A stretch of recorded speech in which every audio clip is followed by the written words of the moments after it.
And welcome back, Oriole Park at Camden Yards. Game one of tonight's twilight doubleheader as the Orioles and Rangers close out this three-game series. Frank Catalanato leading off for Texas. Ground ball to deep, short to Hotto with a long throw, gets it across. And he has him for the out and one down here in the top of the first. Get a look at the Southwest Airlines starting lineups for Ron Washington and the Texas Rangers today. Catalanato, Ian Kinsler in the number 2 spot. Pretty good batting average in the number 2 hole. Michael Young, Marlon Byrd, Jason Botts, the DH. Nelson Cruz in right, David Murphy in left. Jared Saltalamacchia will catch, and Ramon Vasquez will bat ninth and play third base. And the Rico scouting report for Daniel Cabrera and the Orioles. Magic number 2. He hasn't only beaten the Rangers once. Walk on the wild side. He does lead the lead in walks and closer to even, because his record comes in at 9-12. Would like to get a little bit closer to the 500 mark and finish up over 500. He was outstanding against the Yankees in his start last Tuesday. As you get a look at Ian Kinsler, currently in an 0 for 18 drought, dropping his batting average to .245. Yeah, he's one of the guys, and of course you figure, how am I going to beat Cabrera? They've only thrown out 3 of 18 guys that have gotten on bases and tried to steal. He's 16 out of 16, so if he gets on, he'll be running. There's a strike in the outside corner, 2-2, and it may be just an observation early here, Jim, but it looks like Cabrera is taking less time between pitches than he normally does. Well, you're right, and he threw 3 straight fastballs to Catalanato, who's their hottest hitter. This one hit to Brian Roberts, who plays the hop, and the flip to first to get Kinsler. 2 men down. So a couple of ground ball outs here. That more of a line drive that bounced to Roberts, but 2 men down. Yeah, kind of a short hop on a high curveball, and Kinsler, who hit 4 home runs in a week early April, hits it well. But again, that's what you want. Throw him the breaking ball. And of course, Kinsler, we saw him last year, his first full year. And he's a very good fastball hitter. And of course, you like to hit in front of a guy like Michael Young, who steps to the plate. There's a strike, but he calls it a ball. I'll tell you. Rick Reed, the crew chief, has the plate in Well, game one. Where was that pitch? I don't know. I mean, right down the middle, knee high. Young fouls it back. I don't have a clicker. Ball strike clicker. Cabrera, 26 years old. Jim mentioned 9-12. He's 3 below on the season, 3 below in his career. 40 wins, 43 losses as an Oriole, now in his 4th season. There's a line drive to center field, and that'll fall for a base hit. Corey Patterson knocks it down, so the hanging breaking ball. And Michael Young on with a 2-out single. Well, late on the fastball, and they come back with a curveball. And, of course, this is how he gets to 200 hits every year. And, won a batting title a couple of years ago. It's amazing how good a hitter he is. 204, 216, 222 hits, 217. And, of course, last year he hit over 400 with runners in scoring position. Not as many guys to drive in this year, but hitting over 340. Came in at 348. Marlon Byrd takes ball 1. This Texas team, a team in transition. They've traded away Teixeira. They're trying to get younger. They're trying to rebuild, and as a result, their team batting average has fallen. They're now 12th in the league in team batting. There's a strike at the knees, 1-1. Yeah, I mean, this was a team that usually was right up there with the home run leaders. And, now they, in home runs, they're 7th. Orioles 11th. But the Orioles just 1 rung behind them in runs scored. And Teixeira took his home run bat to Atlanta. They're very much like the Orioles are trying to be. And I think, except that the Orioles are realists. They play in the American League East. They don't have Ortiz and Ramirez. They don't have Matsui and A-Rod. So they have to Or pitch. Garrett Anderson. Well, yeah. Garrett, best day ever. Rounded to Tejada. He'll flip to Brian Roberts. There's the force on Michael Young. Inning ends. Base hit, none left. No score. Here come the Birds. Well, Texas gets a base hit. Can't score. Fans enjoying the first inning of a long day and night of baseball. You get 2 for 1 today. Southwest Airlines starting lineup for the Orioles. Brian Roberts, Corey Patterson, and Nick Markakis. Miguel Tejada in the cleanup spot. 3 out of 4 last night, including a home run. Miggy has hits in 13 of his last 14 games. Kevin Millar at first with Melvin Mora. J.R. House starts at DH. Ramon Hernandez catches, and Jay Payton batting ninth in left field.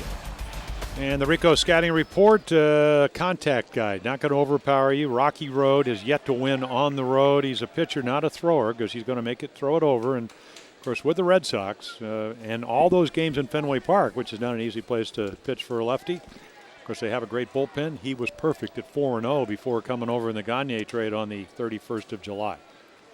Misses outside to Brian Roberts.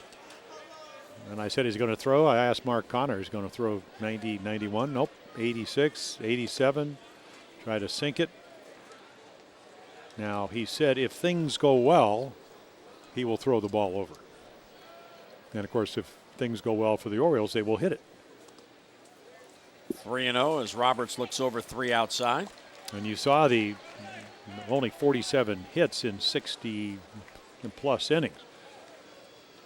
And Brian, of course, much better from the other side, hitting 333, 255. Did get that one at bat yesterday, did strike out on a ball he thought was outside, just to get a little tune-up hitting from this side of the plate.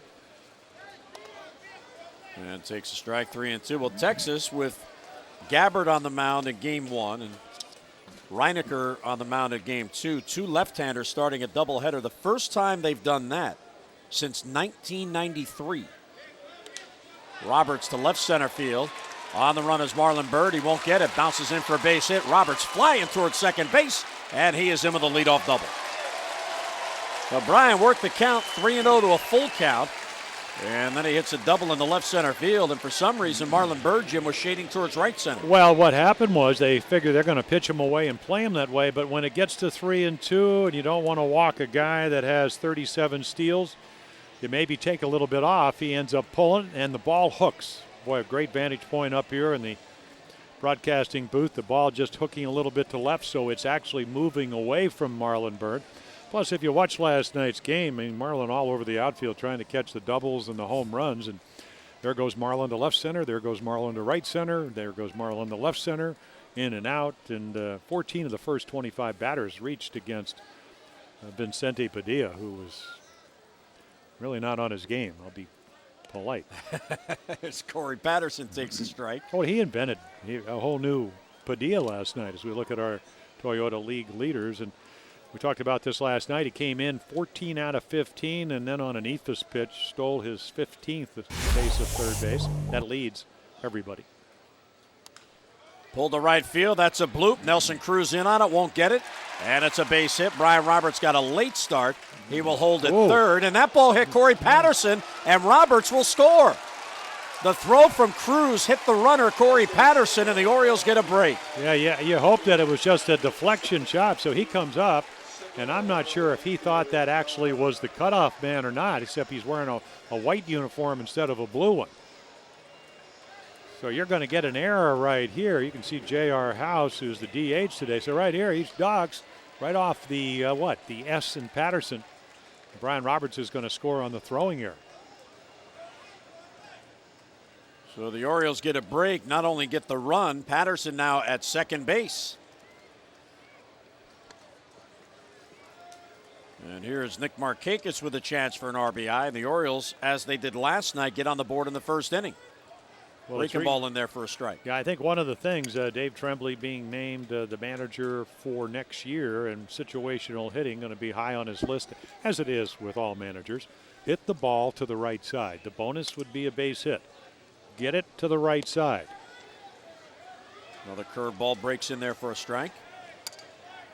There's the king of swing, Terry Crowley. I told him, I said, you were a little bit like Leo. You were bobbing and rocking last night, all those doubles and home runs. I said, it's not that hard, Crow. Just do that every night. 3 runs in the first, 3 in the fifth. Early 6-run lead. Well, I guess for Eric Bedard. Of course, he's shutting him out for the first 6 innings. So he had a 6-0 lead going into the 7th inning. Won his 9th in a row. Or 9th decision in a row. It's 9 in a row. Either way you look at it. Not 9 straight games. Well, there's a tapper. The race is on. The flip to first and out at first base. Well, Bob Davidson with a late call. Yeah, I'm not sure right there. I think Bob got a little bit.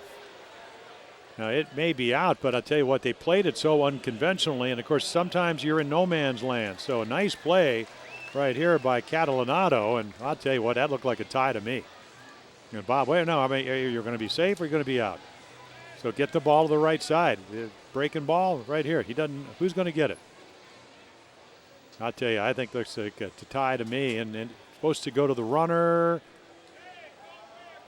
Nope, I guess he got it right. Balking Bob Davison. As the ball was floating in his glove. So Catalanato with the barehanded flip. If he put that in his glove, no way they get Markakis. So he does pull the ball. He gets Patterson at third. One down, and here's Tejada. And they play the right side of the infield in and the left side back. Trying to cut off the run at first. Miguel fouls it back.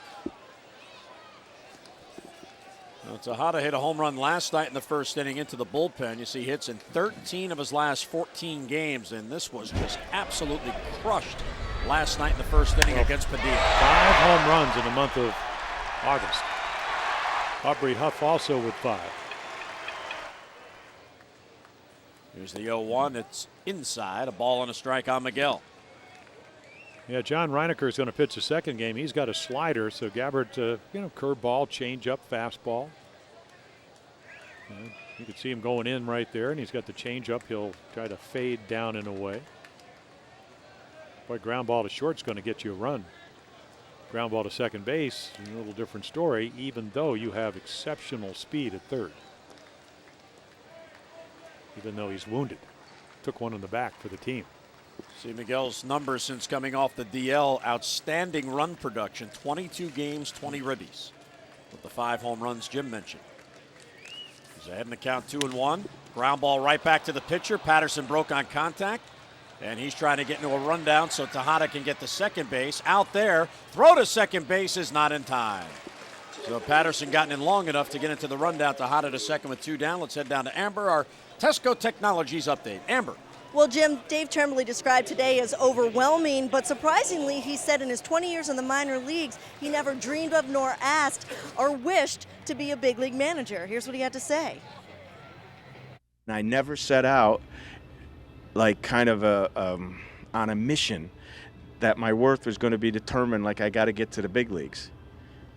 I never did, and I know some people probably have a hard time believing that. But I've told people I don't play golf, I don't network, I don't go to cocktail parties. I think about baseball.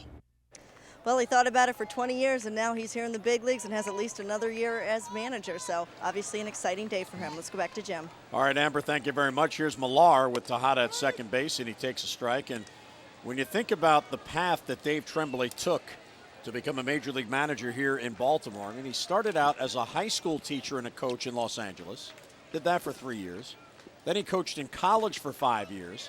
And then he had a chance to get into pro ball as a scout. As Millar hits it back to the mound and Gabbard gets it to first, the Orioles settle for a run. We'll head to the second at Oriole Park, 1-0 Birds. Orioles baseball on Masson is brought to you in part by Corona. Kick back and relax with an ice-cold Corona. Relax responsibly. And by Southwest Airlines. With more flights to more places than ever before, Southwest is taking low fares farther. Visit southwest.com. Well, we go to the second. Here's Jason Botts leading off, and he takes a strike from Daniel Cabrera. Birds scratch out a run in the first. Botts a switch hitter batting left. He is scuffling in his brief time with the Rangers after having a pretty good year in AAA with 13 home runs and 78 RBIs.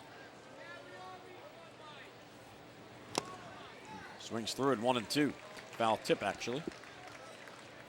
Well, big guy, if you were with us last night, he's about 6'5", 250, switch hitting outfielder.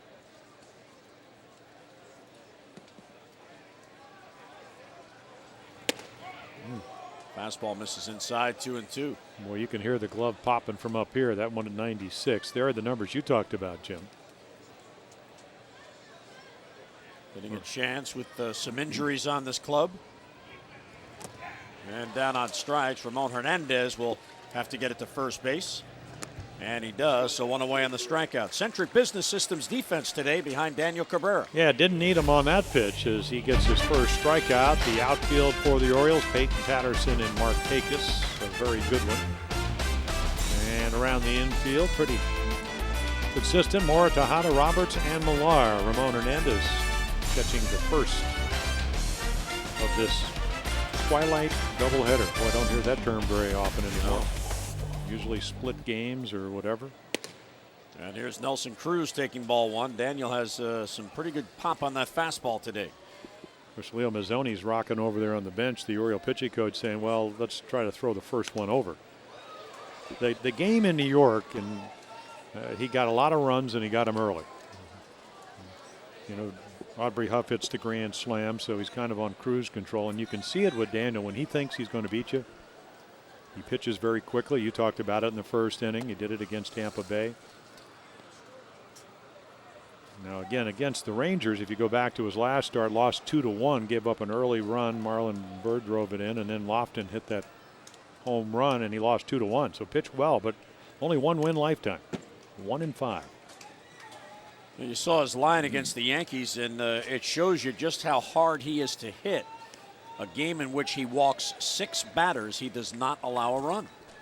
Yeah, well, and again, if you get a lot of early offense, they're not going to steal bases. I mean, they're not going to take advantage. They're sometimes going to run a base at a time. Popped up to shallow right. Markakis waits for it. Cruz is retired, 2 down in the Texas second. So that's why you like to score runs. And, of course, Daniel, we talked about the running game. Of course, Lofton gone. He was leading this team in stolen bases. Kinsler 16 out of 16. Michael Young with 9. Been caught a couple of times. So they don't run a whole lot. 68 on the year. Caught 17 times. The Orioles, 110 stolen bases. Only been caught 32 times. Fastball taken low by David Murphy. Murphy also picked up in the Eric Gagne trade with the Boston Red Sox. Yeah, last year a little Double-A and Triple-A. Played at Pawtucket, 265.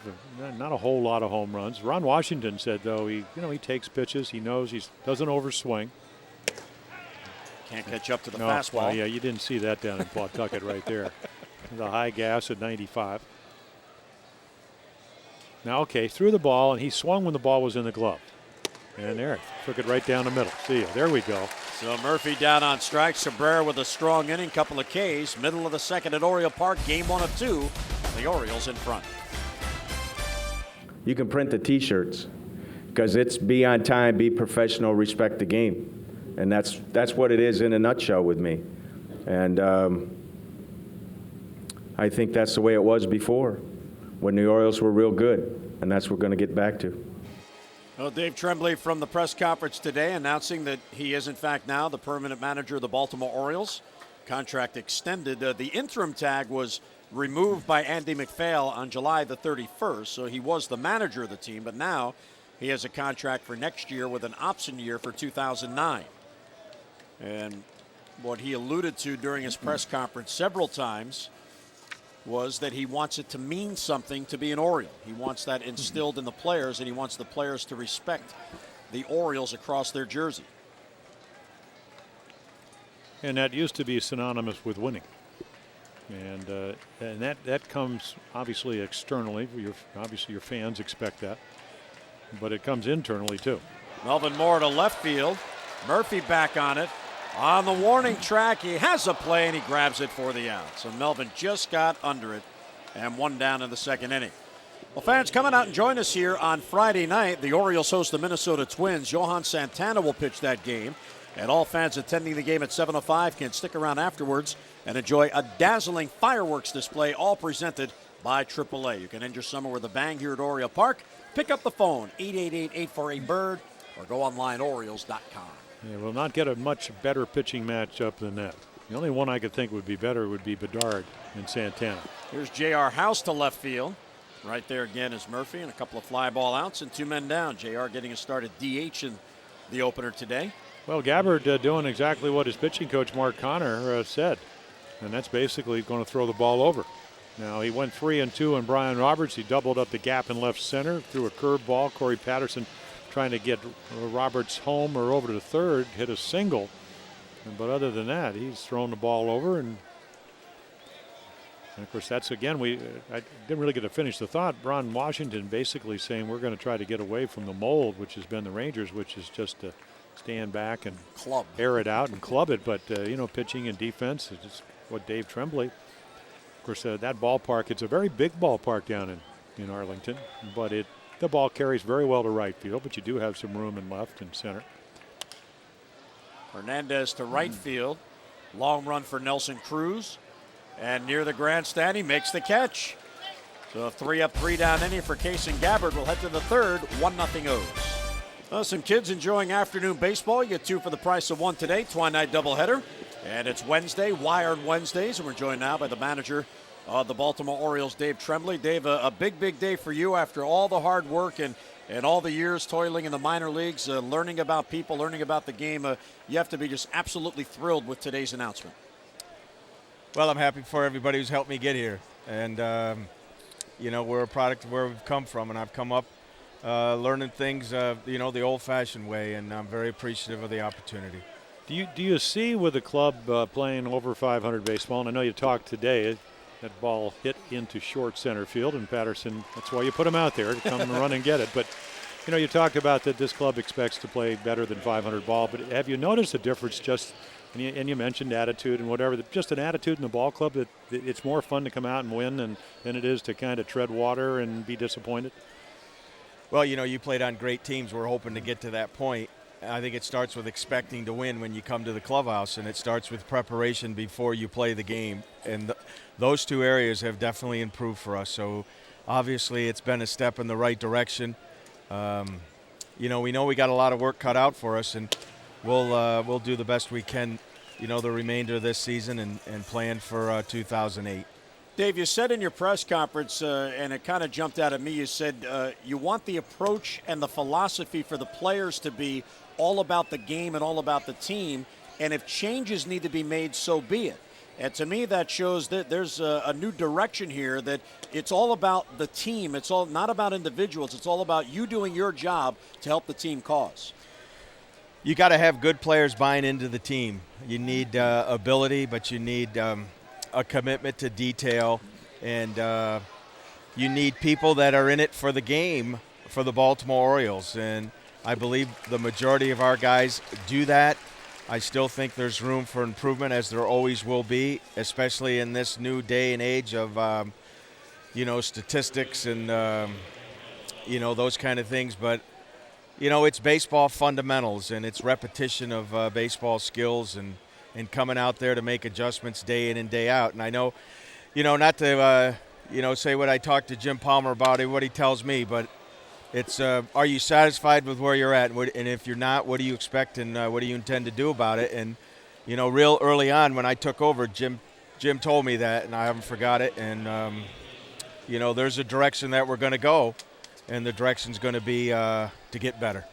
There's a book called Good to Better. And one of the things, and I'm not saying that there's a lot of bad guys on the bus, but the bottom line is that, you kind of, now that you're going to manage next year, you can maybe pick and choose some of the players you want to be there. Can we see in the offseason maybe a little more direction towards the 2008 season?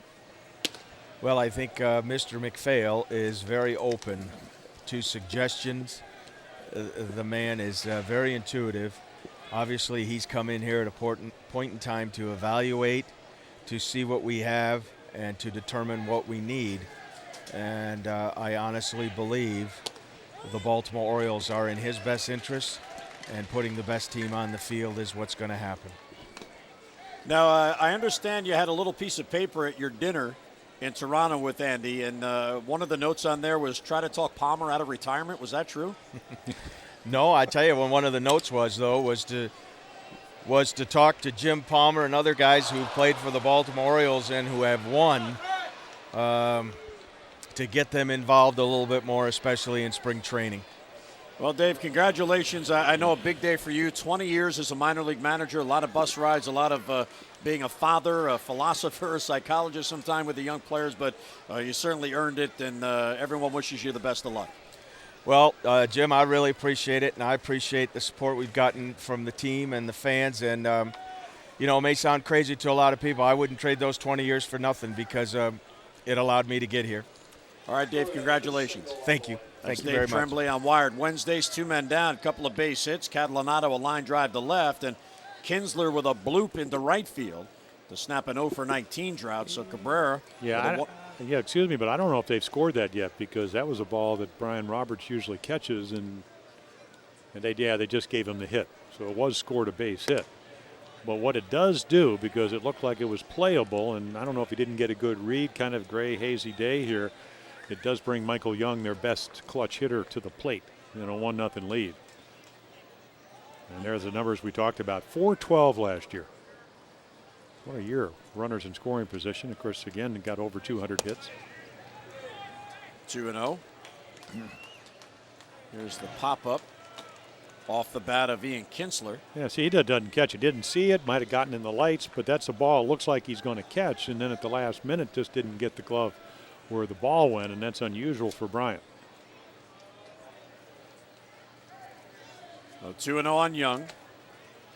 Ground ball to second base. Roberts is there. He'll play the hop and get it to first to get Young, and the inning ends. So a couple of hits and 2 left. Cabrera gets out of it.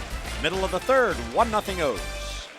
Orioles baseball on Masson is brought to you by Southwest Airlines. With more flights to more places than ever before, Southwest is taking low fares farther. Visit southwest.com. By Verizon Wireless, America's most reliable wireless network. Make the switch today. And by CareFirst Blue Cross Blue Shield. Well, the Orioles with a run in the first, 1-0 lead. Youngsters on hand. School starts soon. Get your baseball in. Here's Jay Payton, first ball swinging. And the center fielder Marlon Byrd backs up a few steps. 1 pitch, 1 down. And one time through the lineup, the Orioles manage a run. Don't forget, Oriole Park's new all-you-can-eat left field club. It is a huge hit. You get a left field club seat and access to the exclusive club level plus. Here's the important part. You get all-you-can-eat hot dogs, nachos, popcorn, peanuts, ice cream, soda, and more. It's all $35 in advance, $40 on game days. Tickets for the remainder of the homestand are going very fast. This is a very popular feature. 888-848-BIRD or online at Orioles.com. You got to get those studios out of Hunt Valley, and you get Tom Davis and Demper down there. That ball is hit into right field and just kind of do the pregame and the postgame from and then we can the club level. Eat the whole game. Just snack. And it's not a bad thought. I understand that a lot of families have been buying the all-you-can-eat tickets because if you think about it, it's a fixed price. Yeah. You pay the one price, you get your ticket, and the kids can eat all night long, no additional dollars. It's a great deal. Can you get to eat for 18 innings tonight or so? I believe you can. Because either that or it's on your tab. It's one or the other. Well, my suite is up that way somewhere. Yep. Jim Palmer suite, Brooks Robinson suite, Frank Robinson. Your people are guarding your suite. Here's Corey Patterson. I don't know if that's in that all-you-can-eat section or not. Well, I can talk to some people to get it moved if you want. No, I don't want it moved. I want to know if you can eat all you can I eat. didn't know you had a suite. I don't have it. The Orioles have it, but my name's on it. Oh, I think it's down there somewhere. I think they have one for Brooks and myself, and maybe they have a Cal suite, Frank Robinson suite. They're like party rooms. Double play ball a second. Kinsler boots it. Throw to first, and just in time to get Patterson, 2 men down. So on the mistake, on the bobble, the Orioles inning continues. Centric Business Systems defense behind Case and Gabbard. Now take a look at it. We just saw Kinsler at second, Murphy, Bird, and Cruz. Cruz making a nice play last inning against the wall down the right field line. Vasquez, Young, Kinsler, Catalanato, and behind the plate first game. Saltalamacchia said, talking to Jared there, I don't know if it's going to be a double play because if you're ever going to have one, it would be on that ball directly at your second baseman. Patterson runs so well, but one thing they don't do is get the lead runner. So the Orioles have an opportunity with 2 outs and you got to pay attention in this game because Gabbard's throwing the ball over. You got to love that. Markakis grounded out in a bang-bang play at first base in his first at-bat. And it takes low 2-0. Brian Roberts now 2 for 2 on the day. Double in the first, single here in the third. Extends his hitting streak to 5 straight with his 43rd multi-hit game on the year.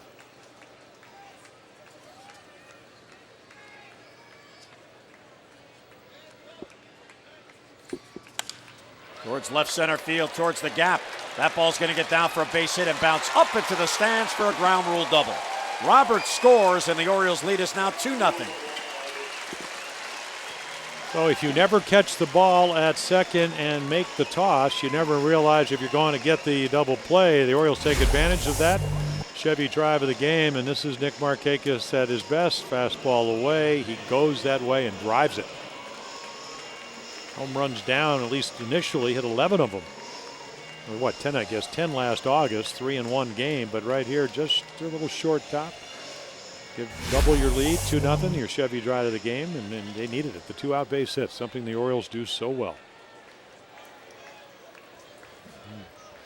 And the bonus, of course, is Nick is in scoring position. And a hot hitter at the plate, Miguel Tejada. So Markakis picks up RBI number 76. He's now hitting 3 straight. And here is Miguel Tejada, who bounced into a force play, his first at-bat, or fielder's choice. And the comebacker back to the mound, and they were able to get Corey Patterson in a rundown between third and home. Yeah, you look at the Oriole lineup. If you're the opposition, you say, boy, I want to keep Roberts off base and I want to keep him from scoring runs. Well, he's been on twice and scored 2 runs. Ryan now has 84 runs scored on the year. Yeah, you got the 2 guys at the top of your lineup. It reminds me a little of Oakland. You got Brian Roberts, who's a little bit like Campaneris. Of course, Brian's a switch hitter. Campy could steal bases. Right behind him, you had Billy North, another guy that could steal some bases. Well, that's the Corey Patterson. Both of them center fielders. And then you have some guys down the lineup that are supposed to hit home runs. And as we mentioned, Miguel's been doing that in the month of August, 5 of them. Hard hit ball, base hit right field. Markakis being sent by Juan Samuel. Here's the throw from Cruz. He is safe at the plate. Throw to second base is not in time. So an RBI single for Tejada, and the Orioles with a 3-0 lead. Juan Samuel aggressively sending Markakis against the strong arm of Nelson Cruz. Yeah, not only that, Jim, and this is such a small ballpark, if you charge the ball, and Cruz does that, but again, it's all about making an accurate throw.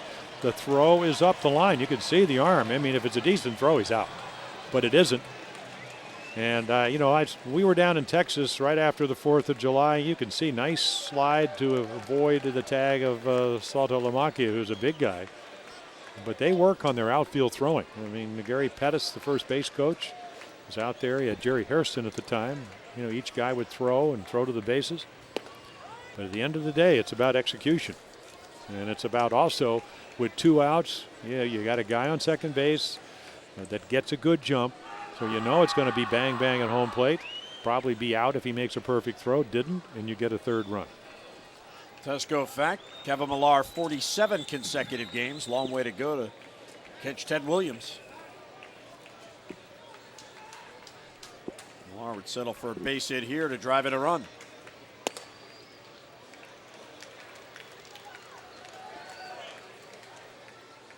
Jim is right. You don't know if on that ground ball, because Corey Patterson runs so well, if they would have turned 2. But the inning has gone the Orioles' way since that ball was hit. Well, this is such a slow infield, and you want to get the lead runner, and Kinsler couldn't do that. It's the Earl Weaver theory. And, Earl used to always say is that if you, and Bertie Teppets used to say it, great baseball guys, they would say, you rush to lose and you kind of slow down to win. And if Earl's theory basically was if you just catch the ball, get it to the shortstop, you might have a chance to turn to double play. When you box it, don't catch it, never can happen. Now, of course, Kinsler's saying, boy, I better hurry because Patterson can run, and he can't. But you didn't get the lead runner, and the Orioles took advantage of it. Curveball stays outside, count even 2-2 on Millar. Tejada's at second. And there is a big difference pitching when there's a runner at second with 2 outs than there is with a runner at first and 2 outs. And the Orioles now have had, 3 consecutive opportunities to add on runs here. And Millar down on strikes, and the inning ends. But the Orioles get 2 more, and Strand Tejada at second. We'll head to the 4th, 3-0 Birds. So Cabrera now with a 3-0 lead, top of the 4th. Here's Marlon Byrd. And Cabrera misses outside. Hadn't walked anybody. Marlon with pretty good numbers coming in. You can see his yearly numbers. Boy, at one point he was 22 for 55 with runners in scoring position. That's quieted down a little bit, but 5 for 15 and the low fastball. Doesn't get the call from Rick Reed. And we talk about it so many times. It's a game of momentum. I mean, Dave Tremblay, almost like a football coach, saying that, hey, you score a couple of runs, come right back, get the guys out, and get your offense up there again. Bird bounced into a force play his first at bat, fouls it straight down at the plate, 2-2. Came up through the Phillies system. He was a 10th round pick of the Phillies back in 1999 out of Marietta, Georgia. Yeah, in that first year he hit over 300. A nice year his first year, then had some injuries. Like a lot of guys, sophomore year, have to make some adjustments. Last year played 78 games for the Nationals. The Phillies traded him to the Nationals in 2005. Well, we were in there last year, and they were looking for a center fielder. He got an opportunity for a while, but boy, got off to a great start. Fastball high, 3-2. Well, they're looking for a way to get back in the game, and of course Bedard didn't walk anybody last night. He struck out 11. Padilla, not only the couple of home runs, but 4 walks, didn't strike out anybody. Fights that one off to stay alive. Of course, Marlin with a couple infield hits last night.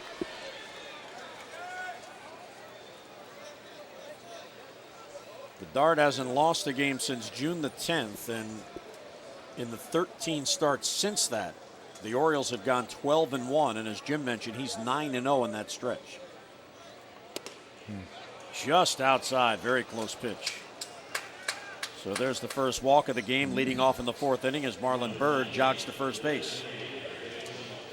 So Jason Botts will come up with a man on. Fans join Orioles Reach, the Baltimore City Fire Department, and the University of Maryland Medical Center for the Boog Powell American Red Cross Blood Drive. It's this Saturday from 9 until 4 at the Baltimore City Fire Academy on Pulaski Highway.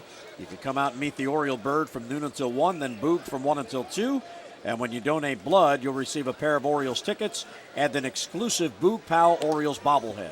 To schedule an appointment, 1-800-GIVE-LIFE. That's this Saturday over at the Baltimore City Fire Academy on Pulaski Highway.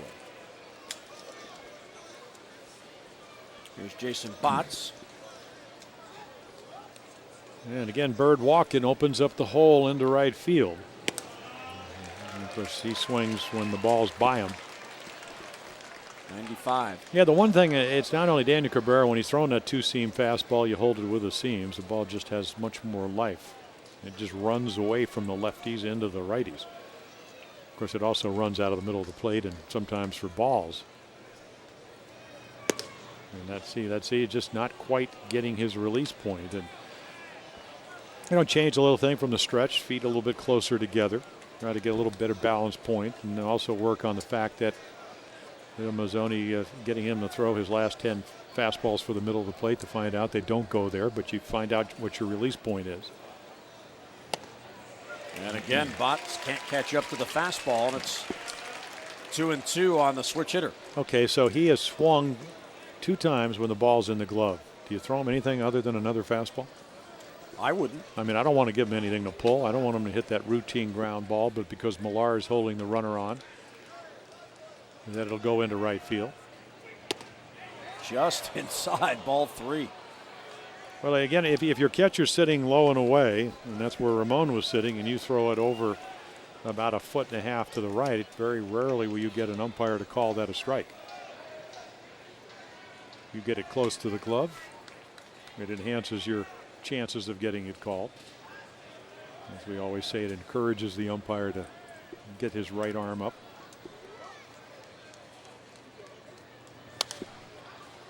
Fouls it off to stay alive at 3-2. Cabrera has struck out 2. He's now walked 1 with a leadoff walk here to Marlon Byrd in the 4th inning.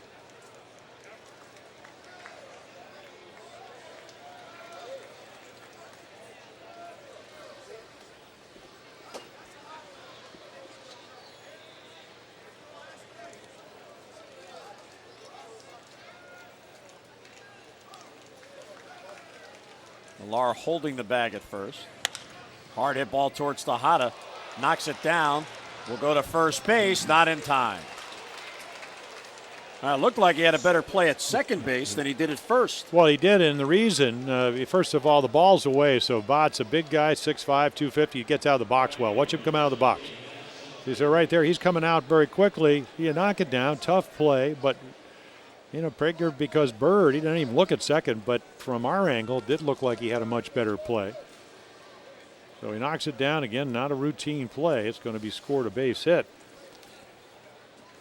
But Bird, not knowing whether the ball was going to be caught in the air or not, hesitated a little bit. So the Rangers getting what they would like here. A couple of runners on, trailing by 3. Bird to second, Botts on at first. Here is Nelson Cruz, the right fielder.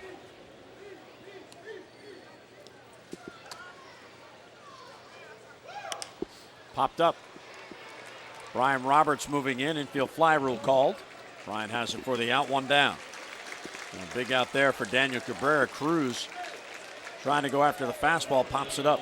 Well, we talked about the fact that down at AAA, he was hitting .352. He had 45 RBIs, 45 games, 15 home runs, but they had struck out 30 times in their last 2 games. Now, they arguably faced the 2 best pitchers in the American League, or 2 of the best 5, and that was Santana with 17 strikeouts, Bedard with 11.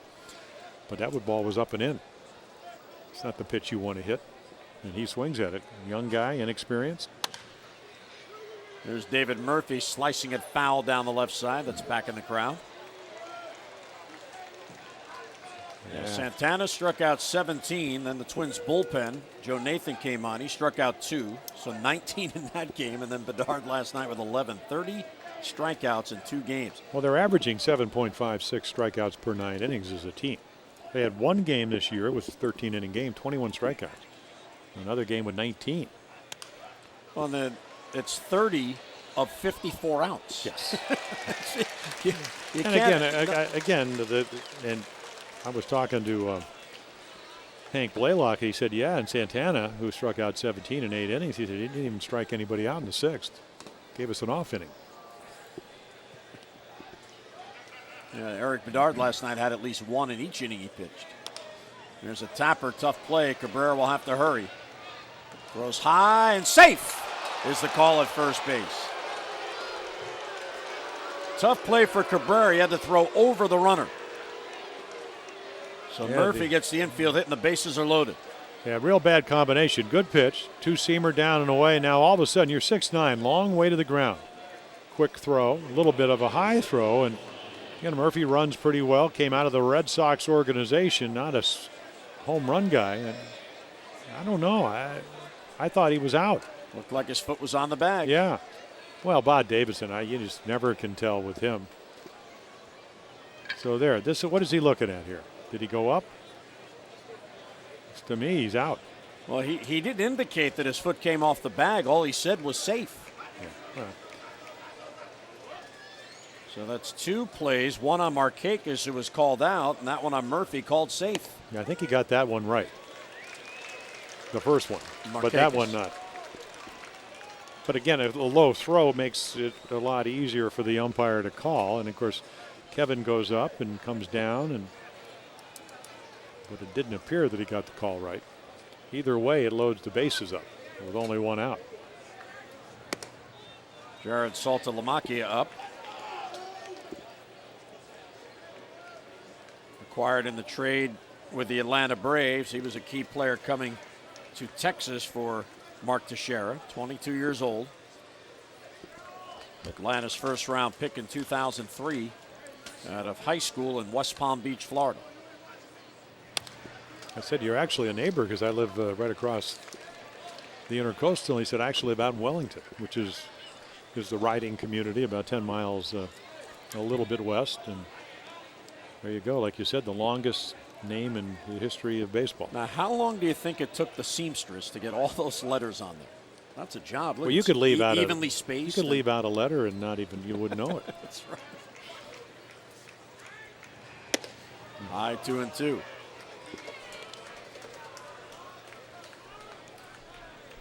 Now the base is loaded, infield a double play depth. Well, this is a great time for curveball, but he hasn't had a good one. So maybe Ramon not thinking. I mean, they've been rolling a little bit. I mean, What I'm saying, it's a good time for a curveball if you throw a good one. But he hasn't given any indication. But yep, see, there we go. Just spun it, didn't get in front of it. Nowhere to put him. 3-2, bases loaded, 1 down. Saltalamacchia flied out to center field his first at bat. On deck is the number 9 batter, Ramon Vasquez.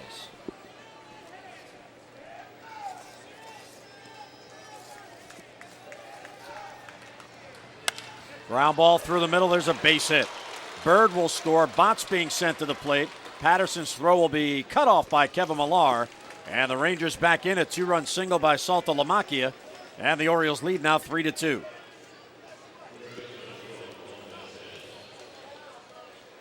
Well, you miss 2-2 with a curveball. Even the young hitters, and he's a good young hitter, is going to look fastball. That's what you got to be looking anyway. Gets a pitch in the middle of the plate, drops the head of the bat, hits it right back up the middle, and you're back in business. Trail by 1. So the leadoff walk, we talk about it. It's going to happen 50% of the time when the first guy gets on, and I don't even know if it goes up when you walk the guy. But that's exactly what they wanted. They wanted help to get back in the game, and they call it a free pass because it was free. Didn't have to get a base hit. So a walk and 2 infield hits loaded the bases. Ramon Vasquez now. The ball hit to Tejada that he couldn't glove. And then the swinging bunt by David Murphy. And here comes Leo Mazzoni out for a chat. Well, this is what Ron Washington talked about. He said, we want to, get clutch hits. They just got it. We don't want to overswing. Yeah, we'd like to have guys that can hit home runs, but Teixeira is now playing for Atlanta. He hit home runs in back-to-back games, 2 home runs in back-to-back games earlier in the week. He was a guy that was going to hit somewhere between 30 and 45 home runs. Blaylock's hurt. Soriano is now playing for the Cubs. He hit 39 2 years ago. I mean, this is a totally different team. There's the leadoff walk. Jim was talking about 41% of the Orioles' leadoff walks have scored. 110 leadoff walks, most in the major leagues. I guess a real difficult number, and because we always talk about the Elias Sports, used to write the Elias Sports Analyst, they used to say that about anywhere from 49 to 51% of the time, whether the guy got on, period, whether he walked or not, he would score. Just to see, probably a number we could get over the next couple of days, how many times a leadoff batter does score against the Orioles this year, whether it's a walk or a base hit or an error or whatever. 2-0 on Vasquez. Deep to right field. Back it goes, and that ball is gone. A 3-run home run for Ramon Vasquez, and the Rangers take the lead. Oh, did they ever? Hey, you get pretty predictable when you're not throwing any change-ups and you're not getting your curveball over. So a 2-0 count. Vasquez, another guy that came out of the Red Sox organization, Coors Light cold hard blast, and is it ever blasted? He's sitting on a fastball. He gets it inside middle, runs back towards the middle of the plate, and there you go. So even if you want to bring defense and pitching to the ballpark, you'll take that 3-run home run and celebrate it. As that young man did. And here is Frank Catalanato, the leadoff hitter. So the Orioles now down by a couple, 5-3, as Ramon Vasquez hits his 6th home run.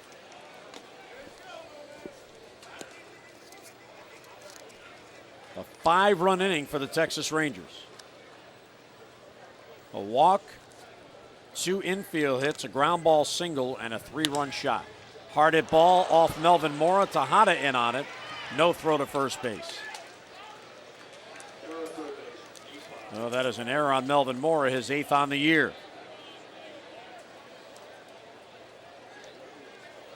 A hot shot you're playing in, and just didn't catch it. Not an easy play because it's hit so sharply. Tejada, the wise choice there. A series of mishaps and a 3-run home run in the mix. That's how you have big innings. Walks and rollers and balls you knock down, can't make a play, don't get the lead runner, errors. Innings still going though. Somehow, and this is probably the most difficult thing for a pitcher, whether it's a starter or a reliever, especially a starter. And the Orioles came in with 59 errors. They now have 60. Minnesota, who will come in. The Twins will come in for 4 games starting tomorrow night. But it's when you take a 3-0 lead and you give up 5 runs, it's somehow settled down. Mora has one play. It's at first. Kinsler's out, 2 men down. That allows Catalanato to get to second base. Because the last thing you wanted to do was allow them to have a big inning and not only get back in the game, but take the lead. But for you to be able to continue, that's when you got to have your emotions in check. And it's such a difficult thing to do. I don't care how long you've been pitching. And as you mentioned, this is Daniel's 4th year in the major leagues. There's action in the bullpen, but the last thing Dave Tremblay, he wants Cabrera to stay out there for 100 pitches. But he's got to prove that he can do that, and he doesn't lose his focus. Misses outside to Michael Young.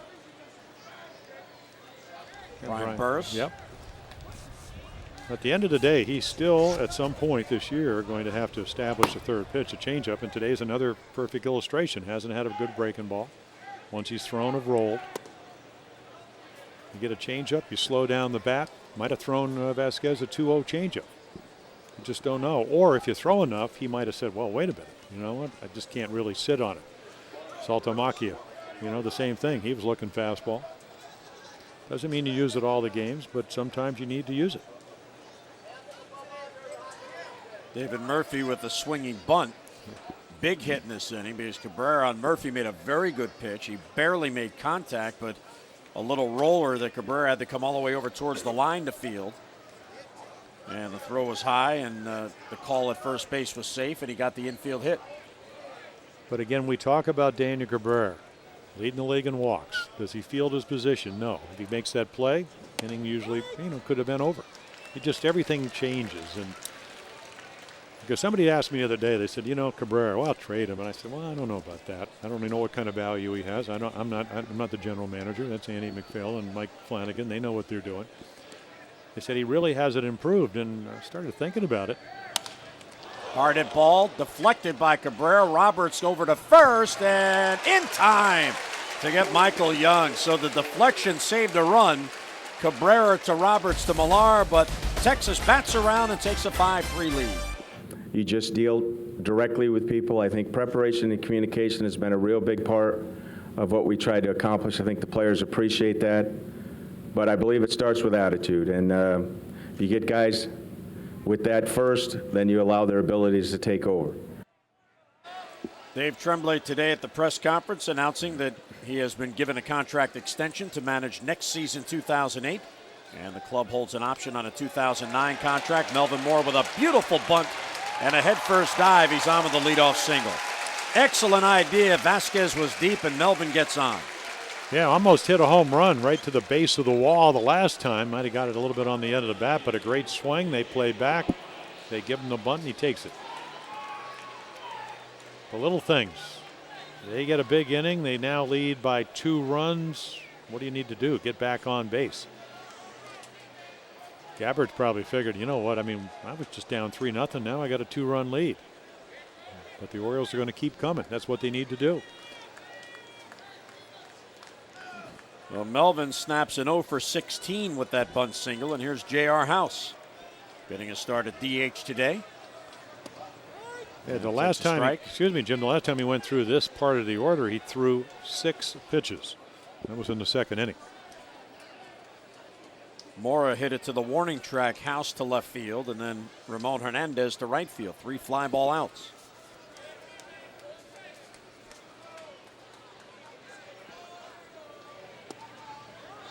House with a good eye, takes 1-1 the count.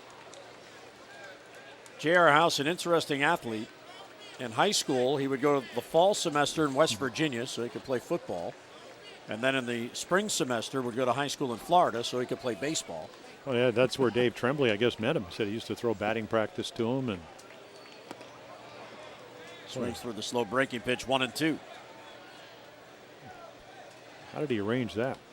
I don't know. Well, I guess, if I was asking Dave about that, and he said, his dad had a house down in Florida, and he wasn't going out of district or anything. He just Yeah, it wasn't like you were going to the competing school.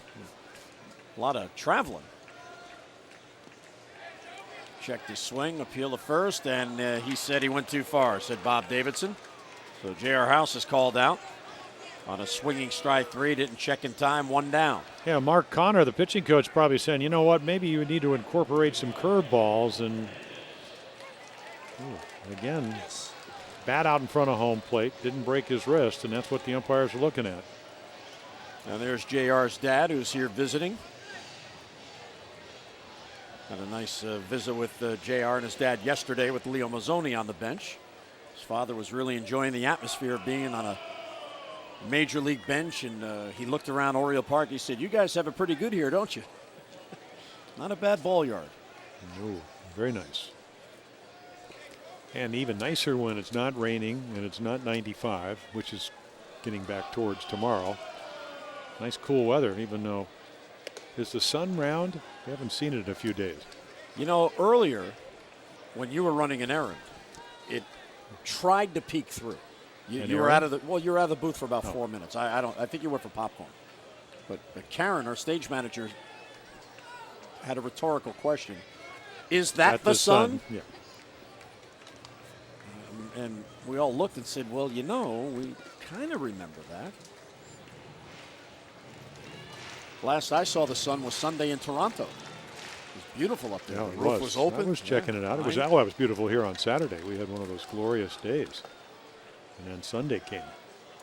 I know you were well, Friday was doing like the scouting report. Friday was about 97. Really? Yes, and then a front came through Friday night, got cool, nice little breeze. Sunday was one of those, what do they call it, bluebell days or something when you Chamber of Commerce. Yeah, well, that too. When you're skiing, you know, where you get the snow at night and then those beautiful clear days. Used to. Yeah.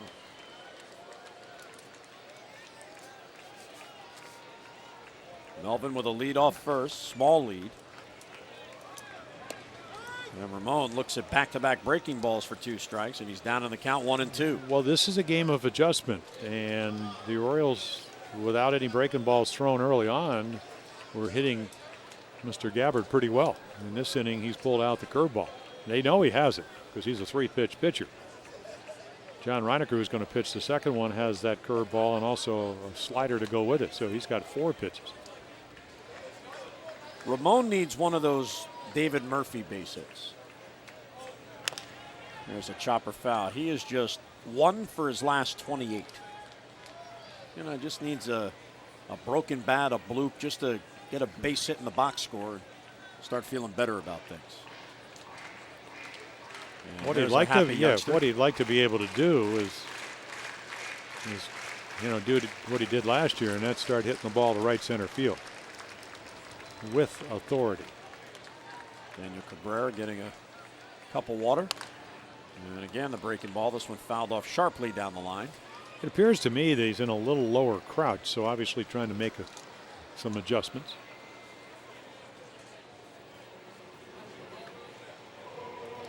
Well, the interesting thing about hitting, I guess, is that you know, everybody says when you're hot, you don't think about it. When you're not, there's a lot of, just like golf, a lot of swing thoughts going. That's hard to hit. Towards shortstop, Michael Young goes to second, out there, back to first, and a double play. Hernandez bounces into the double play. That ends the inning. We'll head to the 5th. Texas with a 5-3 lead. So Cabrera going back to work, trying to keep this a 2-run deficit. Texas batted around in that 4th inning. Marlon Byrd will lead off again. He walked to get that rally going. And it takes a strike. Daniel has struck out 2. He's walked 1. And the walk did score. Check swing. He went too far. 0-2. And there's the little different look you're talking about. Just a little break on that, a slider, and he couldn't stop his bat. Strike 3 call. 3 pitches, you're done. 1 away. Yeah, not real good news as we look at our Dodge Chrysler Jeep pitching comparison. Well, it looked pretty good for Daniel till that 5-run inning, but you know, the 1 walk, and that led off the inning after the Orioles had come up with 2, and you know, he's given up 7 hits. He hasn't really, other than the home run, there haven't been rockets all over the ballpark, but it just takes the little things. one of them misplayed pop-up. Brian Roberts usually catches. Tejada couldn't get the lead runner. He couldn't pick up a grounder. Looked like he threw him out, but the throw was a little bit high. Bob Davison called it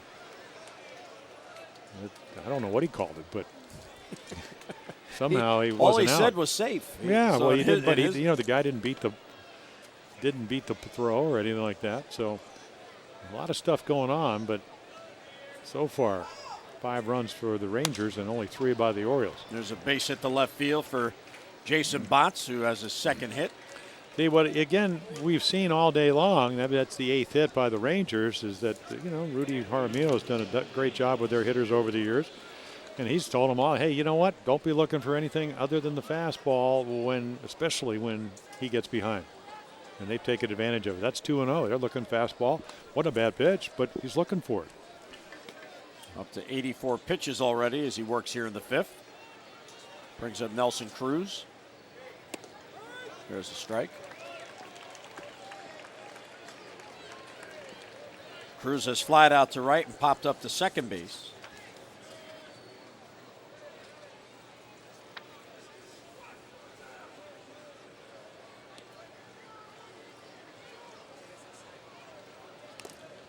Fouled off the shin guard of Ramon Hernandez, 0-2. You can see Nelson with a very big strike zone. You wind up, he starts swinging. Well, he's walked 18 times. Well, that may work in the minors. Right. But up here, it may work tonight. Even though in that 5-run inning, he's the one guy that took a ball up and in, way out of the strike zone, and helped Daniel out. Looked like he might have a chance to get out of the inning, but if you swing at balls, that's usually what you get at the major league level. Fouls it off. Stay alive at 1-2. Well, going back to that thought, I mean, somebody's saying, well, maybe they should trade Cabrera, and I said, well, that's not my decision or whatever. But question, what do you think he's really gotten better? And that's a difficult question because, the walks are still up and doesn't field his position, and this is not a great team, but he should be better than he's been. Cruz is down on strikes for the second out, so Cabrera has 2 strikeouts in the inning, 4 in the game. You start looking at his numbers. That's the little breaking ball that you were talking about to get the strikeout, and there's just an inconsistency with the walks. I mean, 5 and 6 and 5 and 4, 3 straight games with 4, 5, 5, 5, 5. Even the good game against the Yankees walked 6, but again got a lot of run support. David Murphy slices it down the left side. Peyton over. He'll run out of room, and it's back out of play. If you think about it, what you try to do at this level is to be consistent, whether you're a hitter or you're an infielder or you're a pitcher. So you can get to that one level, and then you can say, okay, I feel fairly comfortable. Now what do I need to do to go to the next level? And it seems like not the next level, but just that level is difficult for Daniel. Tries certainly hard. Oh, he works. There's no doubt about it. But again, the puzzling thing, you talked about the necessity for a starter to have the third pitch. And he has the third pitch in his side sessions. We're told he has a very good changeup, has confidence in it in the bullpen, but for some reason reluctant to use it in the games. And that's a pitch that if he throws well enough, maybe he should try. Pop up to Tejada, has it for the out, base hit, a man left, middle of the 5th. 5-3 Texas. And after the Q&A in the fan forum, Eric will be signing autographs for the fans at the event. So come on down and join us tomorrow, ESPN Zone, noon until 1, and meet Eric Bedard. That will be a lot of fun. You'll probably go for a little sail on the Inner Harbor. Absolutely. Be down here early enough. Thrilled to be emceeing that event tomorrow. I think it has a chance to be one of the best attended. Somehow I'll work you into the conversation. No, you don't need to. No, there's so much to talk about, Eric. You told a funny story about tying Mike Mussina's record for 218 strikeouts. Yeah, I heard it on the postgame last night. They asked him in the clubhouse if he was aware that he had tied Mike Mussina's record, and he said, no, I wasn't until Ramon handed me the baseball as a memento. Now there's a guy who's focused. Appeal to first, denied on the appeal. I mean, they kept putting it up on the scoreboard. Dave Tremblay even mentioned that he said, yeah, you know, I wasn't really aware of it until they started, as he was creeping closer, they kept putting it up on the scoreboard. But there's a guy who's just even keel. Had no idea. That's the way you're supposed to, just react to what's going on that day. Jay Payton takes high, 2-2. And it is, there's such a feel for, Ron Washington, who took over for the Rangers, saying, I said, well, you're a former infielder, third base coach. How are you handling the pitching? He said, I listen to the sound of the bat when my guys are pitching. If it's real loud, I know I probably should get somebody up in the bullpen, at least early on. And, of course, when you're pitching and, you're trying to read where the bat head is and are they on your pitches, you try to watch that from the dugout when you're not pitching. And then, of course, if you're a hitter, you're watching how they pitch to other guys. Jay Payton left center field. Marlon Byrd after it. Murphy after it. Byrd calls. And the center fielder has it for the out, 1 down. Yeah, he just got it up and away just enough to get it out on the bench.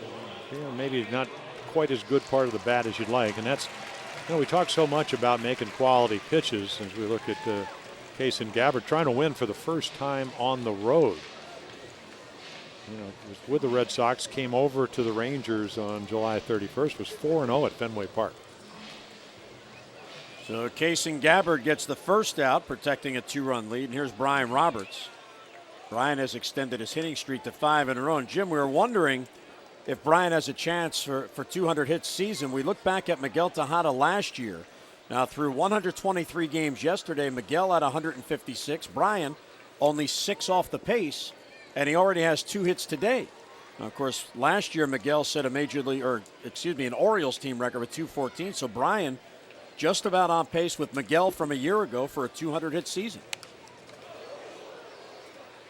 And he has 2 hits today, so he's up to 152. Yeah, switch hitter, so the breaking ball coming to him. Talked to switch hitters over the years. They say the great thing is about usually, if he was just a left-handed hitter, you had a left-handed pitcher, breaking ball would be going away. So a lot of guys become switch hitters because of that. That low and away slider, not an easy pitch to hit from either side of the plate.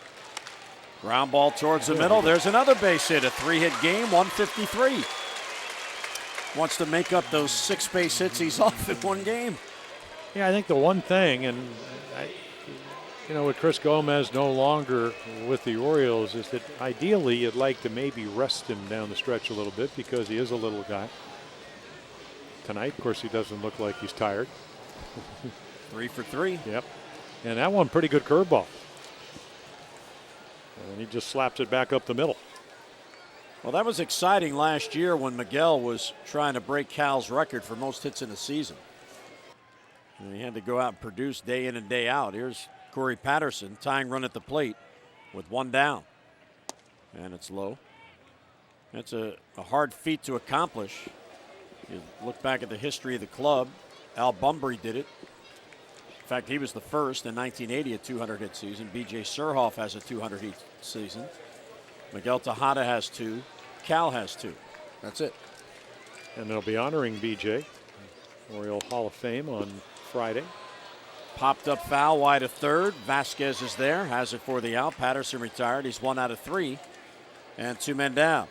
Well, fans, please join us again tomorrow. More O's action. Steve Traxel will take the mound. Minnesota comes to town. Boof Bonser is on the mound in the opener of that 4-game series. Coverage on MASN begins at 6:30 with O's Extra presented by Chrysler Jeep Dodge, and then game coverage at 7 o'clock. We've got all the access you need right here on MASN.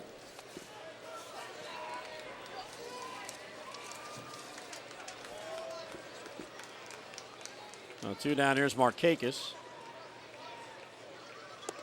Breaking ball inside.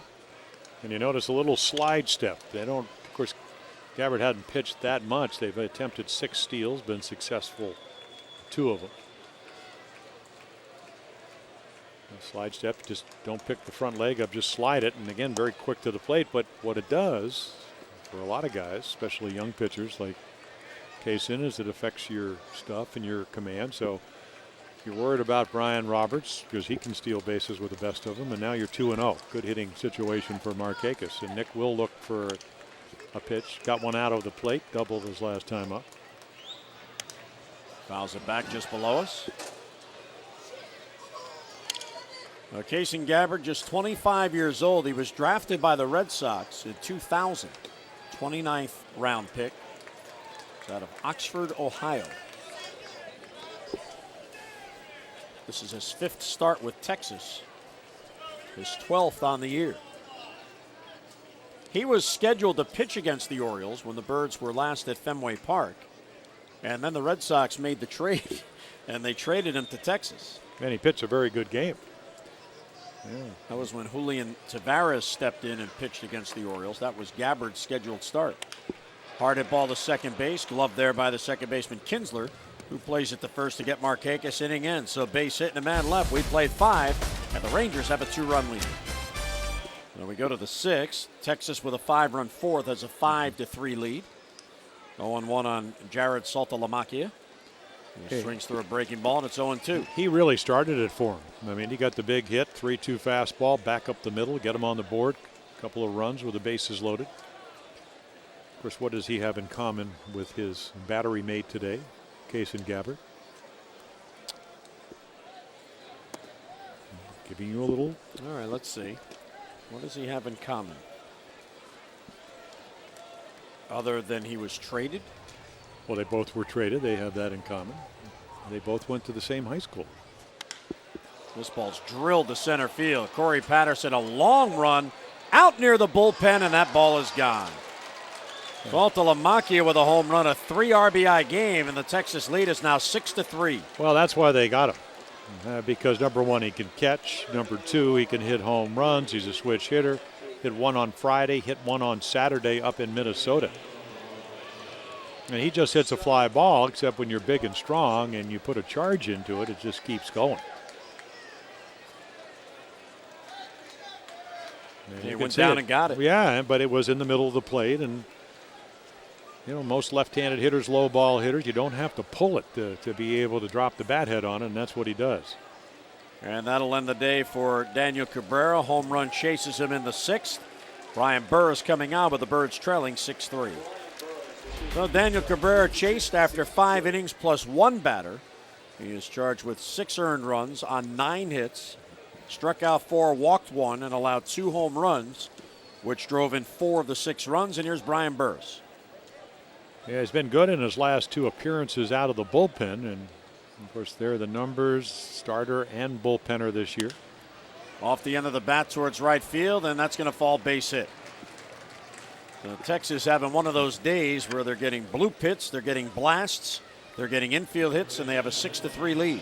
Well, you know, Ramon knows, you know, you hit a 3-run home run, they take a step deeper, then you loop it in front of them. I learned that from Boog Powell. The big boy used to do that all the time. Hit it over their heads, they play a little deeper, hit it in front of them. Vasquez, even though last night he came in and after Mike Young left with a sore back and hit a rocket to center field for an out off of Eric Bedard. Catalanato showing bunt. He does have 5 sacks on the year. And we'll see with none down if Ron Washington, leading by 3, tries to pick up an insurance run here to go up by 4 to get that runner to scoring position. Well, that average coming up, bicep tendonitis early on, and of course he's right around 300 lifetime and over 400 in the month of August. I think you're right on there, and that ball just, I'll tell you what, that's I don't know how they're going to score, but that's a pass ball in my mind. It just, I mean, this team, kind of a lackluster performance through the first 5 innings here. I mean, you just haven't, you know, they call it a wild pitch, but that's a ball that should have been blocked. And I mean, I can't even explain the way you went after that one. You didn't even make an effort to block it.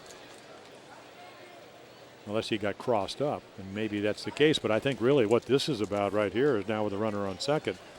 And you know Dave Tremblay does not like what he's seeing.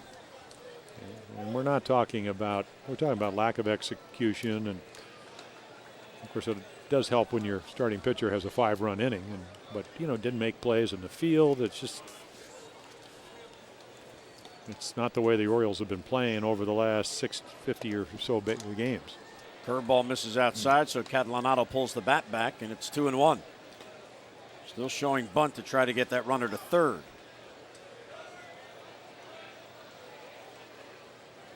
They have a very good bullpen, and when we talk about the Rangers, ERA right a little bit over 3.5 runs a game.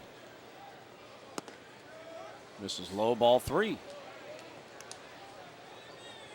So Burris has given up a blue pit. The wild pitch allows the runner to go to second base, and now he's 3-1 on a hitter who's trying to bunt.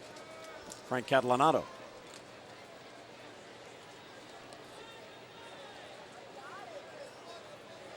Squares again and takes ball 4.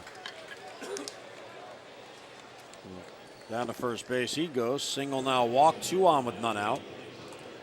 And here's Ian Kinsler. Let's see if Ron Washington asks Kinsler to bunt. He has 7 sacrifices on the year, 2 on now with none down.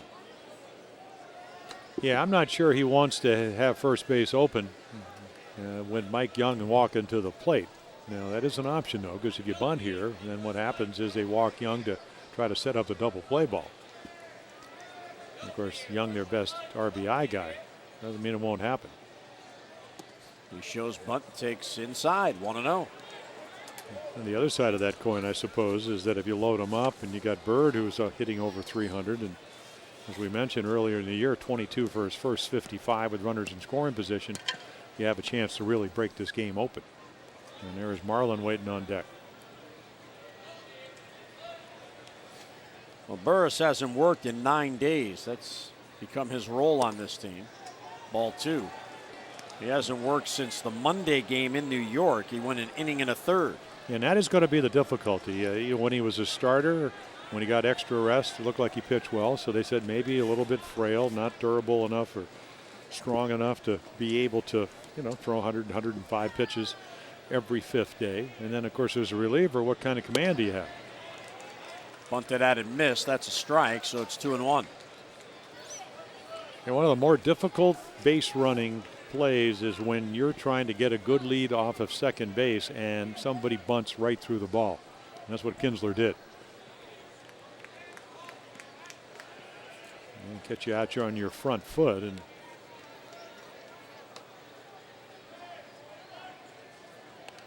bunts it out in front of the mound. They do have a play at third. The throw there. He is out on the tag at third base. Melvin was in tight. He had to backpedal, and Burris fired. They get the lead runner. Big play, 1 down. Well, again, usually you have a play on if you do. Now, Melvin is not, if he's coming in, right there he reacts very nicely, but he's got to find the bag. And I guess he tags him on the hip. Normally you have a play where the third baseman will stay back, the pitcher will throw the ball and cover the line, and it looked like they maybe didn't do that, so Melvin makes a nice recovery.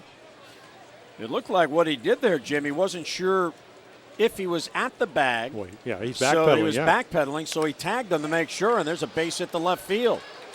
Payton charging, the runner will be held, and Jake fires back in. So Young gets a base hit his second, and the bases are loaded with 1 down.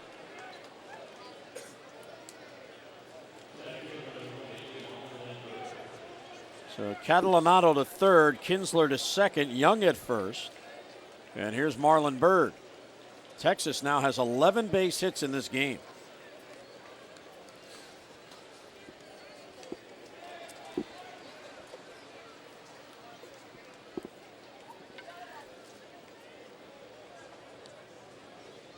Byrd has bounced into a fielder's choice, walked and scored and struck out. And he takes a strike.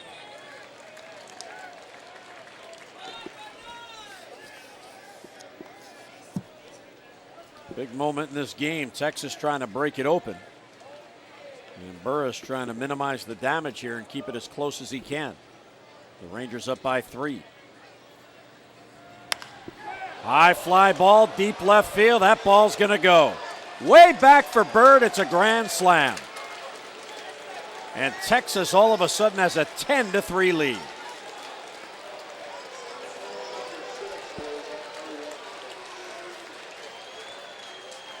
Well, they try to play small ball.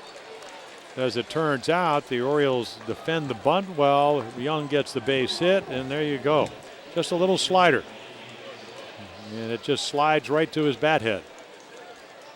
So a 3-run home run by Vasquez. You can see Byrd, distinctive style of the Texas hitters, gets that front foot down and then just pulverizes it to deep left center field, and a couple of 5-run innings. Boy, that never looks good on the scoreboard.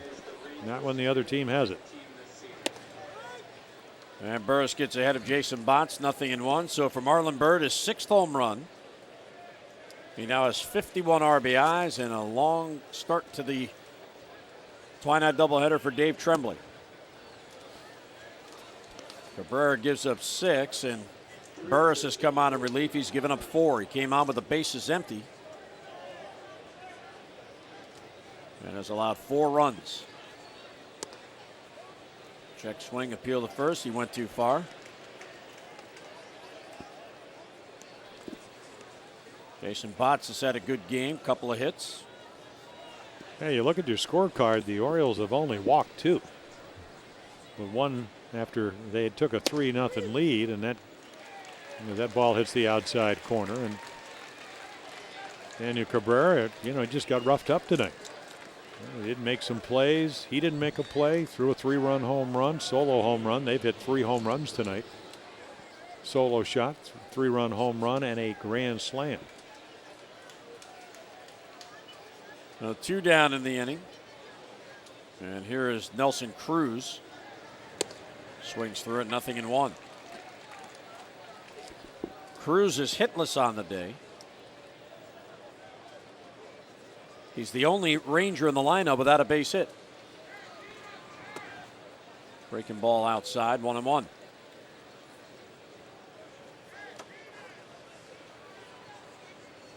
Well, the Orioles trail by 7.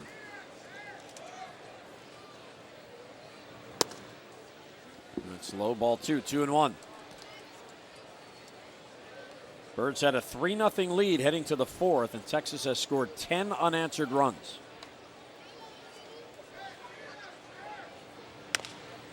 Changeup bounce to third. Mora charges. Throws on the run and wide. Pulls Millar off, and safe is Cruz. Yeah, it looked to me he's going to beat it anyway. Boy, they have been a lot of rollers. And that's 1, 2, 3, almost 4 steps to relieve it. And to me, that's going to be a base hit. I don't know how they'll score it. And I think he scored a base hit.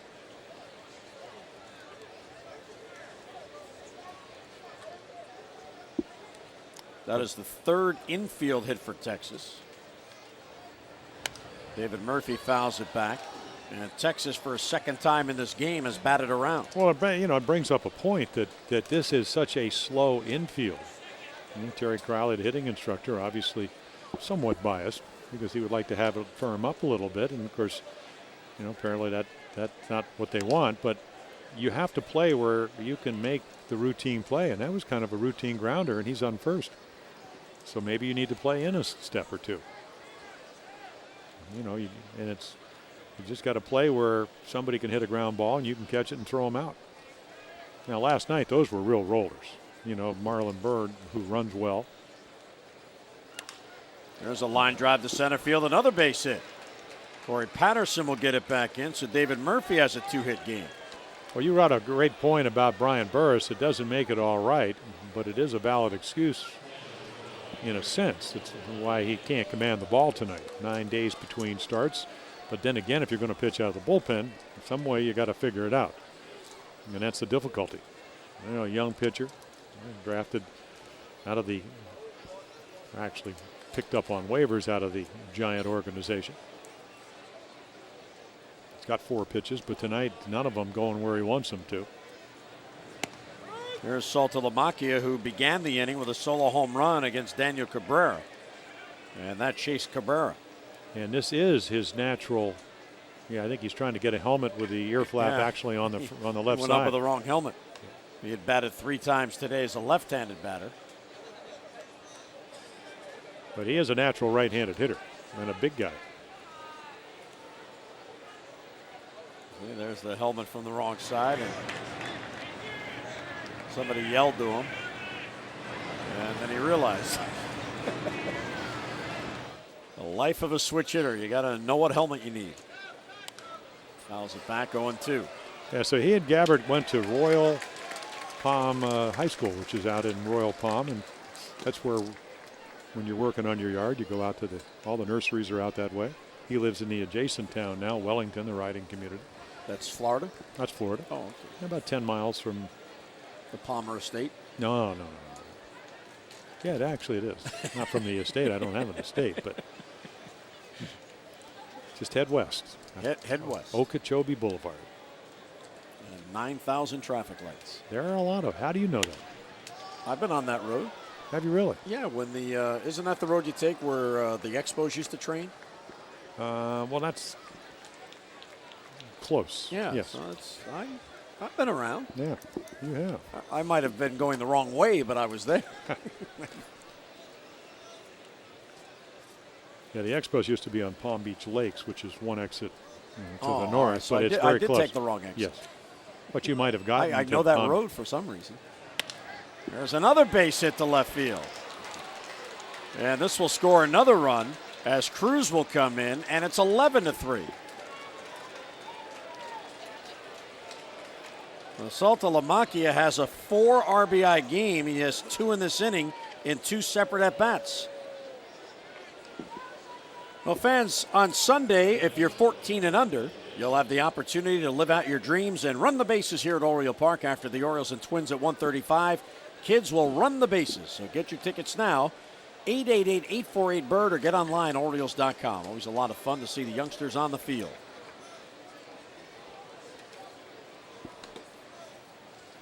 So it is a 6-run inning, and here's Ramon Vasquez again. Check swing, and he went too far.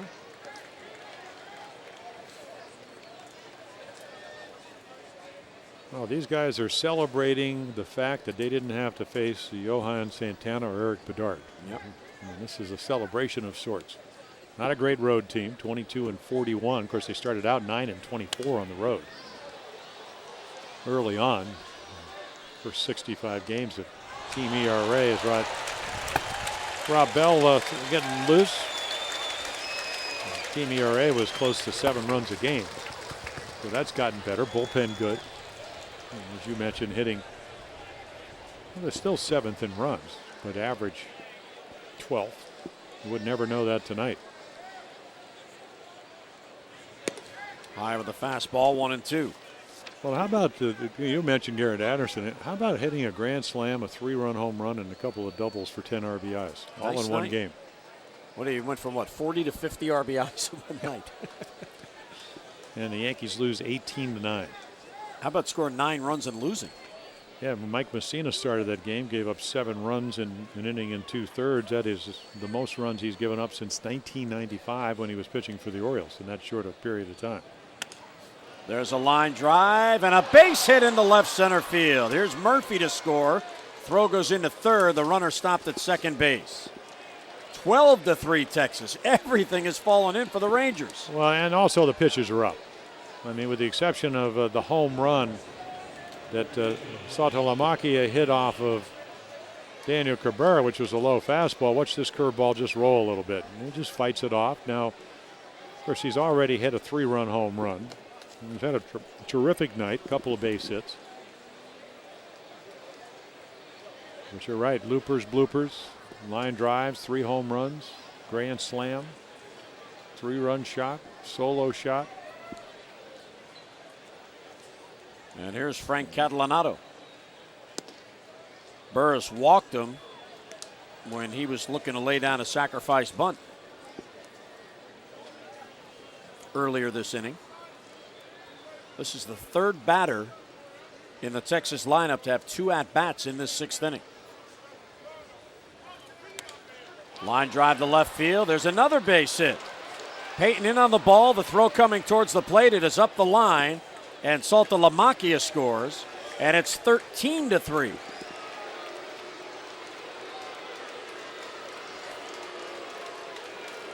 And Brian Burris is being roughed around.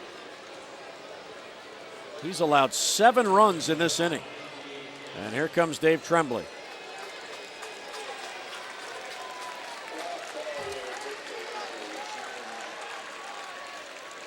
So Burris comes on to try to eat up some innings, and he can't get out of the 6th.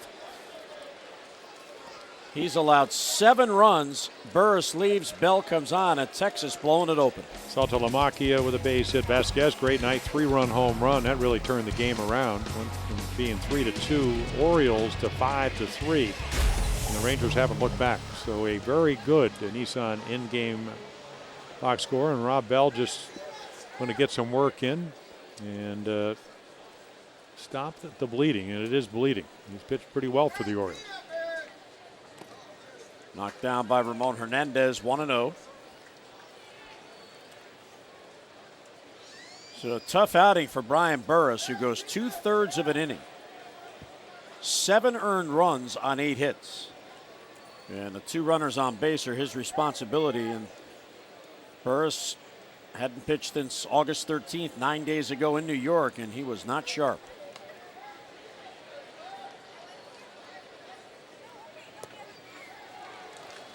One and one on the swing and the miss by Kinsler, who is 1 out of 4. Yeah, one of those nights, and you know, it wasn't a radar gun. It just gives you an indication of what happens when you don't make quality pitches, when you're not overpowering. Brian is just not that type of pitcher. Well, his fastball at 89, but curveball up, change-ups up. Just could not make good pitches. And hitters take advantage of that. And doesn't have the luxury of coming in throwing 93, 95 miles per hour, and you know, great movement. Fouled off the shin guard. 2-2 the count on Ian Kinsler.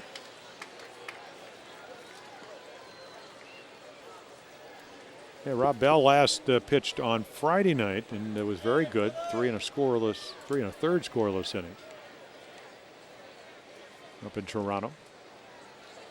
That one bounces, ball 3. Boy, it's a tough game for everybody. You know, now that it's 13-3, and of course, part of getting to 13-3, it just wasn't a high energy game. It goes from 3-0 to 5-3, and we're now working on an 8-run 6th inning. I got to think that's the biggest inning of the year. It was pretty much the norm last year. There's a broken bat bloop to center field, and that's going to fall for a base hit. Vasquez will score. Catalanato goes to third. Yeah, big swing off the end of the bat, and the ball kind of just died.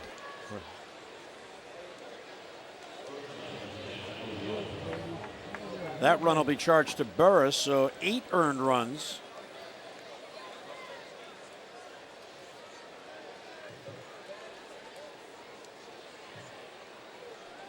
Texas has 10 hits in this inning.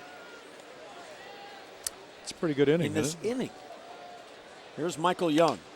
High fly ball to right, and this will finally end it. Markakis has it, and the fans letting them know. And Texas with a huge inning, 9 runs to break it open.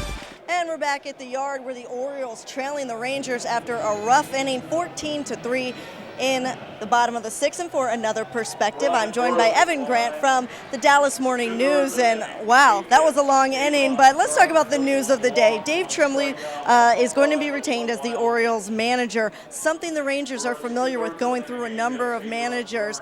Do you think Rangers fans would like to see some stability in that club? Well, you know, I think there's a lot of similarities between both these clubs in the way they've approached things the last couple of years. They haven't really stuck to much of a plan, and I think the idea with the Orioles going ahead and committing to Dave Tremblay for next year gives them some degree of stability. And now the question is, will the Orioles follow up that plan? Will they continue to let guys grow?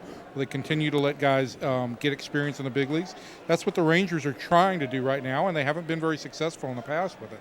Well, one thing's for sure is, you know, trading off Teixeira and the youth movement with the Rangers, would that benefit them to stick with a manager for a while, especially considering the youth of the team? Much like the Orioles, they are for the most part a young team. Well, and I think the Rangers are seeing some of that right now. They're going through a lot of struggles with a lot of these young kids striking out, a lot of young pitchers kind of struggling, and I think it's unfair to the manager to judge him on what 22 and 23-year-old kids are doing up here in the big leagues.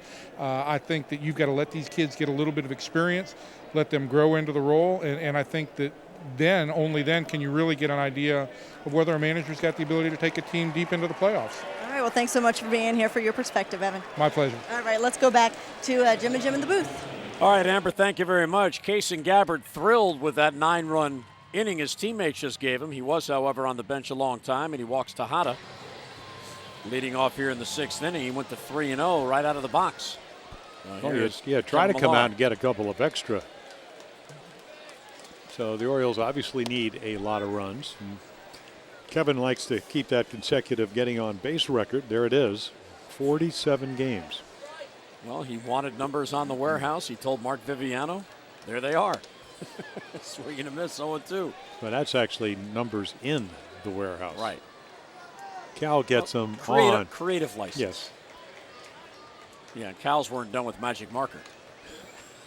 No, they weren't. I think that's a nice gesture. Indelible numbers for Cal. It's a very nice gesture. Kevin is 0 for 2, trying to extend the streak. Pops a foul. So Texas in that inning, 9 runs on 10 hits, and they left 2 men on. And Brian Burr is charged with 8 earned runs in 2/3 of an inning. Ron Washington certainly likes what he sees. Ground ball right back to the mound, knocked down by Gabbard. Big lead, will take the sure out at first, 1 down. So Tejada goes to second with 1 away. Nissan in-game box score for the Orioles. Well, it started out okay. Yeah. Birds had a 3-0 lead at the end of 3. Well, you always talk about what percentage of what's going on is your pitching, and tonight it really didn't matter what the Orioles did offensively. Brian Roberts, great night. Patterson got a single. Markakis with a double up the gap. Tejada, 3 hits last night, 1 for 2. Mora, nice bunt base hit. Millar still trying to extend that getting on base record to 48 games. Bottom of the lineup, not having a good night as of yet. Down and in, Moore has to skip out of the way. So the Lamacchia may have been crossed up. Runner at second. He's going to go out and go over the signs with his pitcher, Kason Gabbard. Yeah, he's big enough. I'm just thinking about it. Matt Wieters, the #1 draft choice, he's about the same size as Jarrett Saltalamacchia. They're both, he's 6'5". They're both switch hitting catchers. So when you look at maybe a catcher of the future for the Orioles, it's going to be as big as that. Now, see, Chris Ray going to be out all next year. Wieters threw 96, was a closer in college. Take off the gear and go to the mound. I think Mr. Hoey might have his eyes on that one, or at least a lot of people have Hoey's eyes on that job for him. There's a tapper towards third, and that will roll foul. You almost got your wish. The roller, the Right. infield roller. So you can't defend that play. But you can defend the 2-hopper that's slowly hit on a slow infield. And just part of the positioning and attention is you got to play a little shallow. Cuts down your range maybe a little bit, but that's one of the consequences of having a slow infield. Otherwise, you never get to the ball. Harder to turn double plays. 1-2 on Mora. In the dirt, gets away from Saltalamacchia, and that will allow Tejada to get to third. And the wild pitch is charged to Kason Gabbard. That's his 5th on the year. Yeah, big overhand curveball, 12-6. And this one doesn't quite get to 6. About bounces at about 530. Art Howe, the bench coach for Ron Washington. Well, a nice guy. I had a chance to talk to him for about 20 minutes along with Gary Pettis today. And of course, you always go in and see the skipper. Art Howe was the manager of the Athletics at one time, and Ron Washington was a coach for him. Now they've flip-flop roles. Yeah, you talk to him, and you get a lot of information about, of course, he had Ramon Hernandez. He was catching when Art was managing, and I asked him, I said, you had Miguel Tejada? He said, yeah, he was MVP in 2002. And then he said, but Ron Washington really stayed on him, really made him be attentive.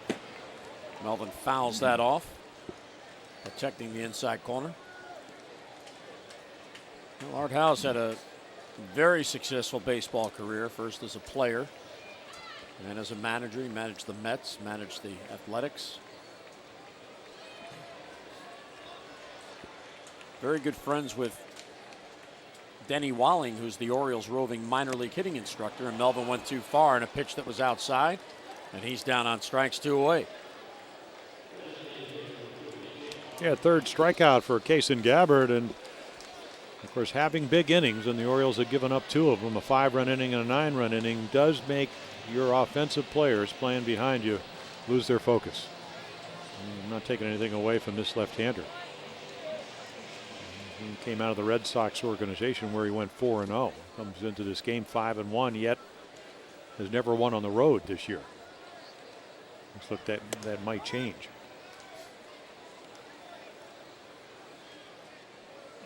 Here's J.R. House getting a start at DH in game 1 of this doubleheader. He is hitless on the day.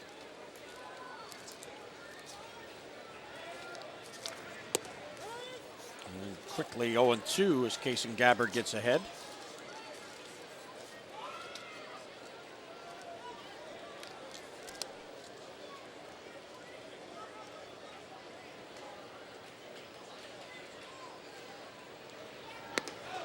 Fastball's high. House was leaning in as the first 2 pitches were on the outer part of the plate, and that one sailed in on him. Yeah, cut it in a little bit, and of course usually you'll see where this one will be. It really has made a nice transition into his breaking ball. And the Orioles were all over him early on, and then all of a sudden, I don't know if it's Mark Connor, the pitching coach, or they just realized we need to make some adjustments, and they did it.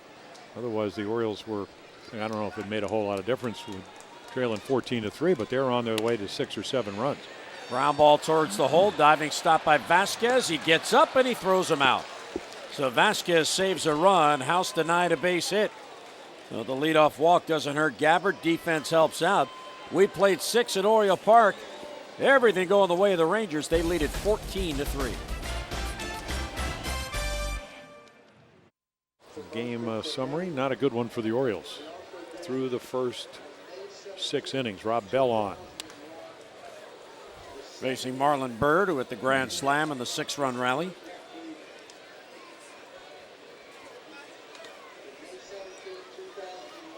Garrett Olson will pitch the second game. He'll go against John Reinecker. Bounce towards third. Melvin Moore to his left has it. Spins around, gets his man, 1 out.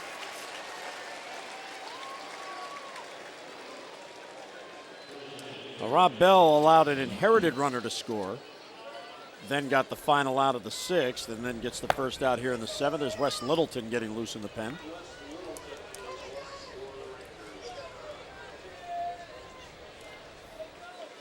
Texas today has only a 6-man bullpen. They sent out A.J. Murray, and they added a bench player today. Yeah, how good was Murray last night? Yeah, he was great. Yeah, he gave up 1 hit in 3 innings last night. A couple of strikeouts. Nice changeup. Rob Bell really has a. Most scouts will tell you it looks like a splitter. Kind of reacts that way because it goes down. Pitching in much more control than he did when he was young. Threw harder, couldn't command the ball. There's another one. Just fades away. And now down on strikes is Jason Botts. And 2 down. Fans, you can join Orioles Reach and All-Star second baseman Brian Roberts in helping the kids at the University of Maryland Hospital for Children by attending this year's Brian's Baseball Bash presented by Bank of America. It is this Sunday, 6 o'clock at the ESPN Zone in Baltimore's Inner Harbor. You can join Brian and some of his teammates as they help raise money for the hospital. For tickets, call 410-328-6064. That's 410-328-6064. Nelson Cruz nubs it foul the other way. Ball and a strike on Cruz, who has 1 hit. Texas has 18 hits in the game, and every hitter in the lineup has at least 1.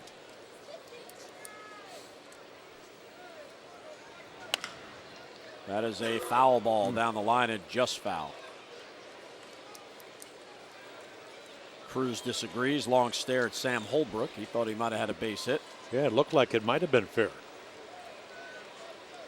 Hit it very sharply. I think if you're going to hit them over the bag, you got to hit them very slowly so you can make sure the umpire can see whether they're foul or. Here's your angle right here.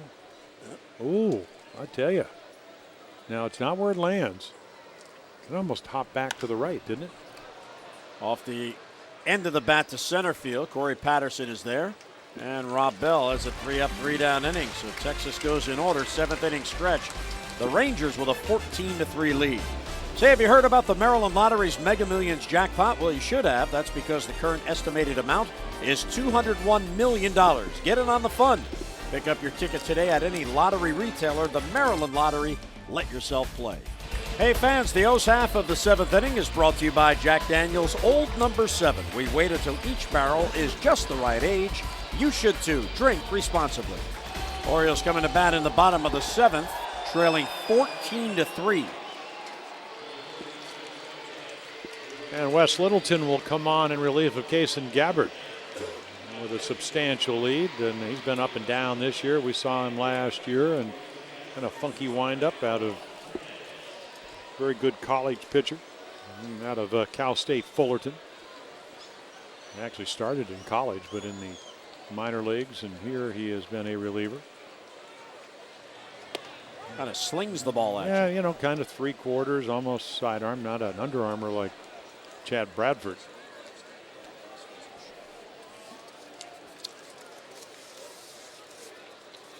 So Littleton comes on, 24 years old.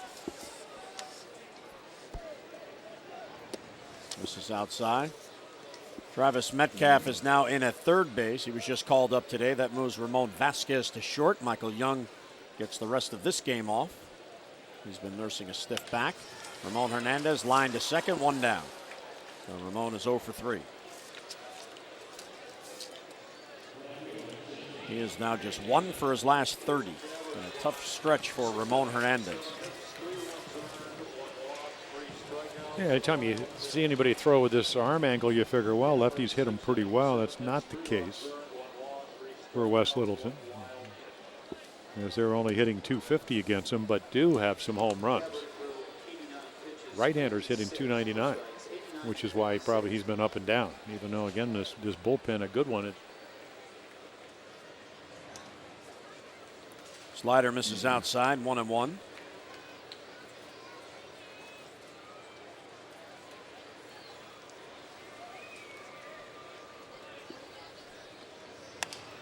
Popped up off the bat of Jay Payton. Kinsler and the first baseman Catalanato calls. He's got it for the out. And 2 men down. This copyrighted telecast is presented by authority of the Baltimore Orioles and may not be reproduced or retransmitted in any form. And the accounts and descriptions of this game may not be disseminated without the express written consent of the Baltimore Orioles. Well, the youngsters were having fun. Then came the 9-run 6th inning. Well, they're still having fun. They would just prefer the score be reversed. Ryan Roberts off the end of the bat to left center field. David Murphy calls. Has it for the out. Wes Littleton has a 3-up, 3-down inning. We'll head to the 8th, 14-3 Texas. Freddie Bynum in the game now. He's in left field. Tyke Redmond also in the game. He's in center field. And Jay Payton moves from left field to right field. There's Tyke in center. So Corey Patterson and Nick Markakis get a couple of innings off. There's David Murphy leading off. Bell stays on.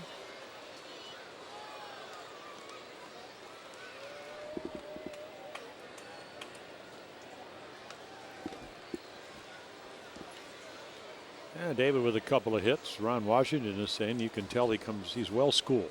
Went to Baylor.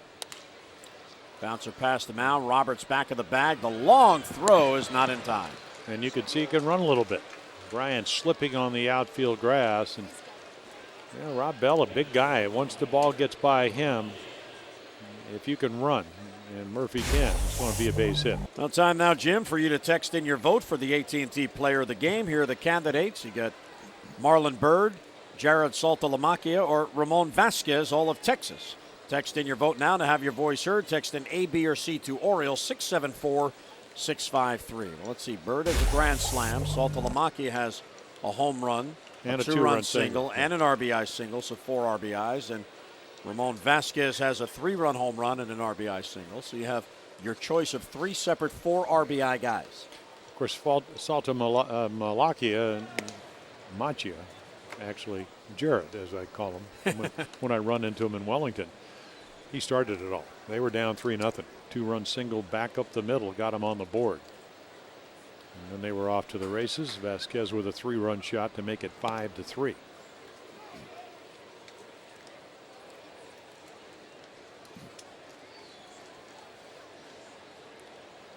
Big youngster.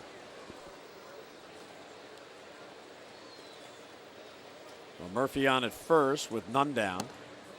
And Bell misses Saltalamacchia. And you can see him read the ball well, because that ball is a pitch that most hitters this year have swung at. Change up, down and away, well located.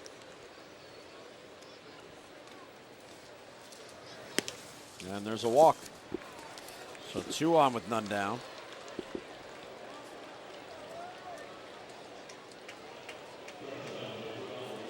You know, Dave Tremblay is hoping that Bell can get through these innings. He'd prefer not to have to go to the bullpen with another game following. Yeah, you bring in Shuey. Obviously, you don't want to bring him in because of his age, and you don't want to pitch him in multiple games. And you have to be managing under the guys that you're going to win the second game. And that Garrett Olson's going to throw the ball over. Ramon Vasquez rolls it foul. Well, Walker and Bradford did not pitch last night, so they are ready and rested for the second game. Hoey got into the game. He pitched an inning. Baez pitched an inning. There's Chad. Jim Hoey in the pullover next to him.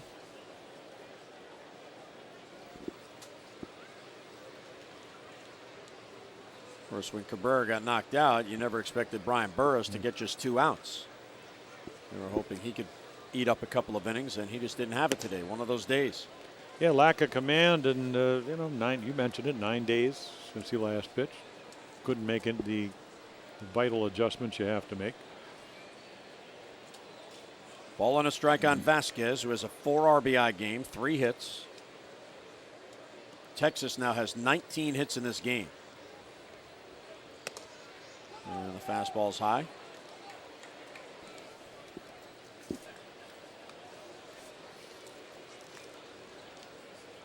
Bell came on in the 6th. He faced 2 batters, allowed an inherited runner to score, and then got the final out. He had a 3 up, 3 down 7th. The first 2 have reached here in the 8th. Poke foul. And the count 2-2.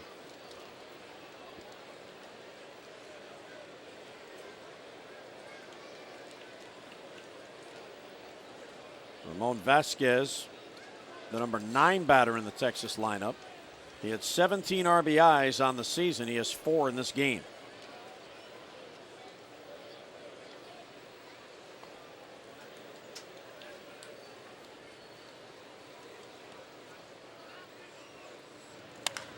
High fly to right field, down the line, and that ball is curving back foul.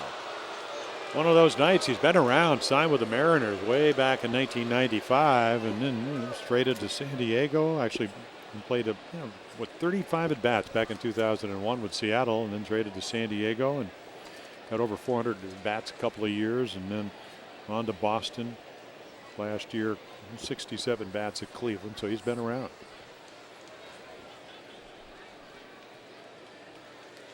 Having a good night tonight, though.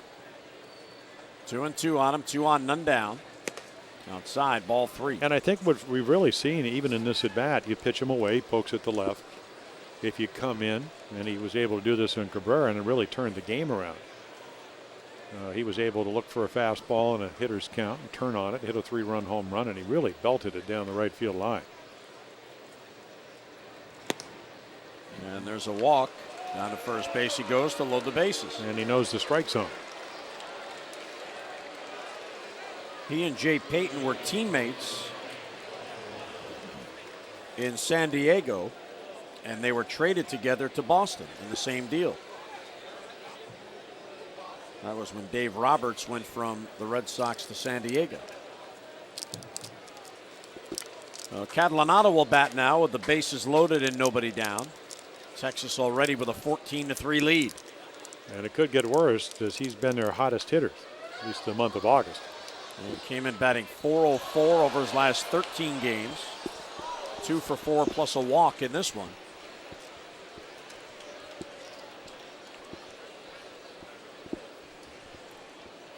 Orioles have the infield at double play depth with the bases loaded and none down. Well, he's hit, comes in at a .297 lifetime batting average in the big league. You know, 300 the last 2 years at Texas, actually Toronto. At Texas 1 year he hit .330. Always been a line drive type of hitter.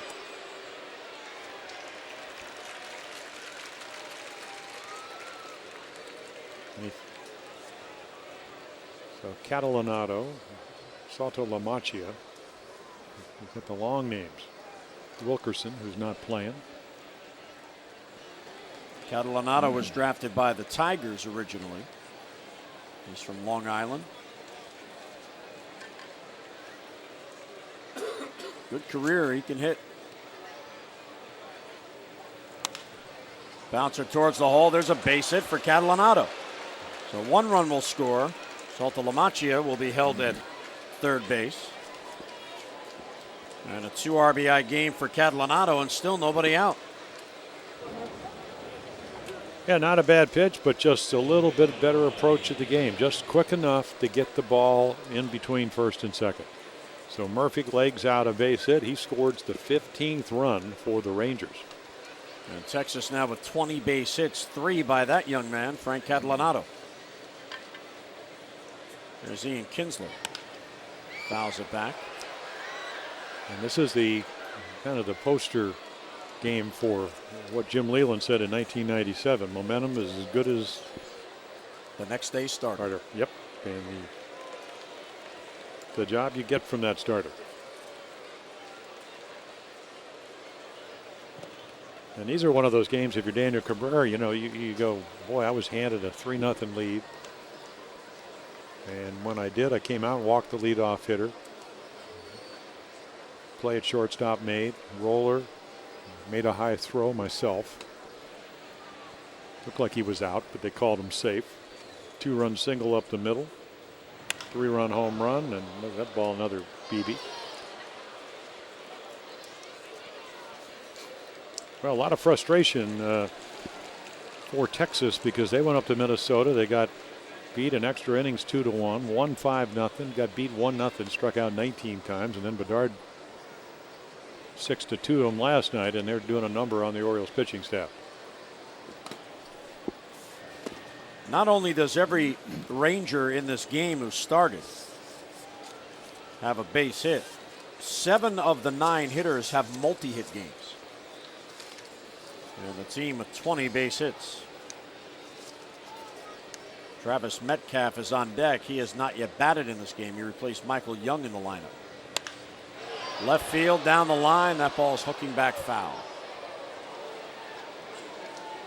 There's no one getting loose behind Rob Bell, and this could be one of those situations, Jim, that he's just being asked to take one for the team. Because Brian Burris was able to get only 2 batters. Bell came on in the 6th, and there's another game following this. Okay. Baez and Hoey worked last night. Bradford, Walker, and Shuey did not. It appears, if you look at the day-to-day, that the most runs the Orioles have given up is 13 in Boston. Slice to right field, and that's foul.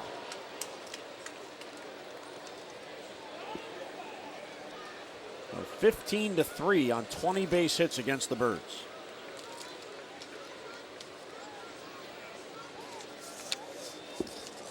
Rob Bell's allowed 1 run in this inning, and the bases are loaded with none down.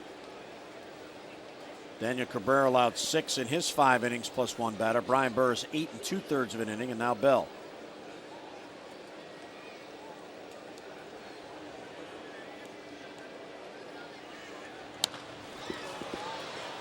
Kinsler way out in front of that one. You know, one thing I noticed about Ian Kinsler last year, he can hit the fastball. And the guys that couldn't get ahead and use their other pitches had trouble.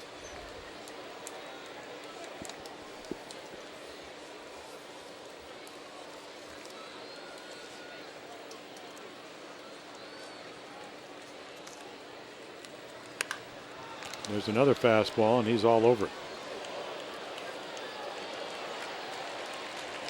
Pretty good rookie year. 286, 14 home runs, 55 RBIs after he hit 23 home runs, drove in 94 at AAA. Nick Markakis and Corey Patterson, who started this game in right field and center field for the Orioles. Melvin Mora in to talk to Rob Bell just to break the pattern a little bit.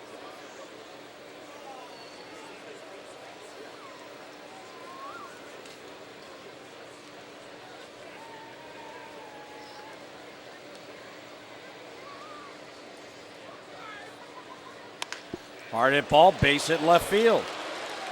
1 run scores as Salta LaMantia comes in. Holding at third is Ramon Vasquez. And on it goes, 16-3.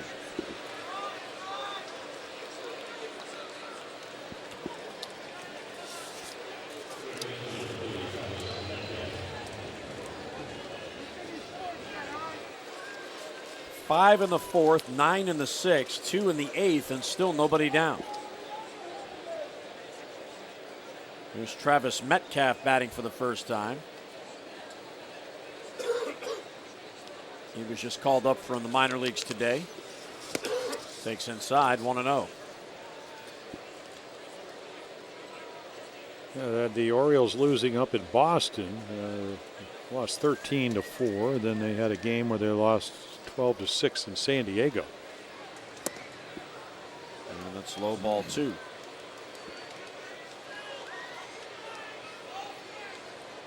Metcalf was sent back to AAA on August 1st. Spent 18 games there, batted just 148 after going back. High fly ball to left field, and that ball is going to go. The second grand slam in the game for Texas, and the Rangers now are just laying it on.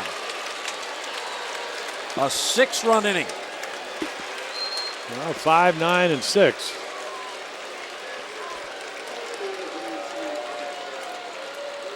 High sliders go a long, long way.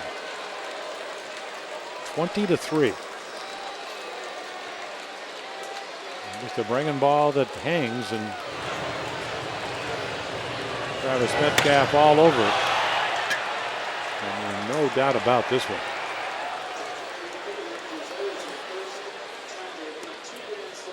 And somewhere on that bench or in the clubhouse, John Reineker's got to be thinking, hey, fellas, you know, I'm pitching the next game. How about saving a few? Wow. So Texas has 12 runs on the 4 home runs. 2 grand slams, a 3-run shot, and a solo home run. Yesterday, Metcalf was playing for Oklahoma. Yeah. Well, he got up on the right time, didn't he? Paul Shuey now is beginning to get loose.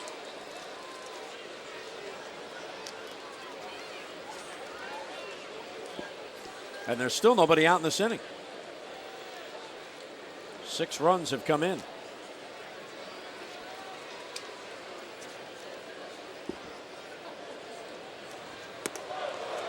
Going high and tight.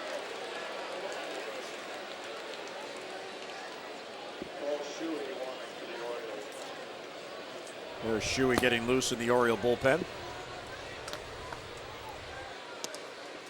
And down and away for ball 3.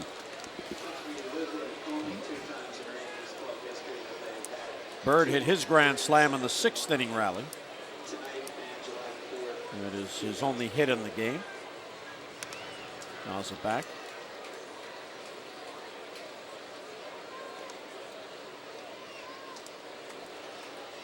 $20 runs on 22 hits. First time since '04 that Texas has hit 2 grand slams in the same game. And there's a walk to Marlon Byrd.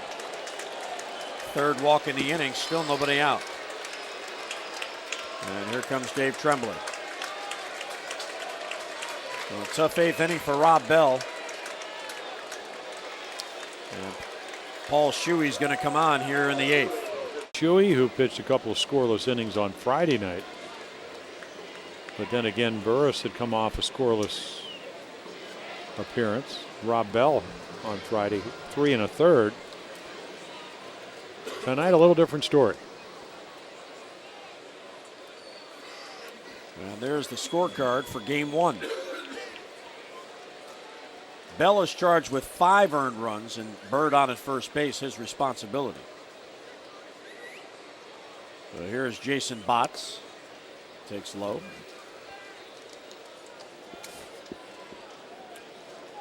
Botts has 2 singles. He is 2 out of 5. He has struck out 3 times. No one out here in the 8th. There's a strike in the outside corner.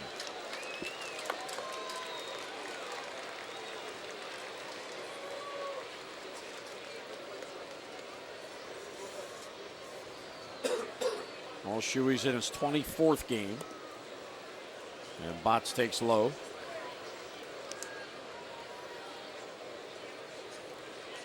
Tough day for Rob Bell.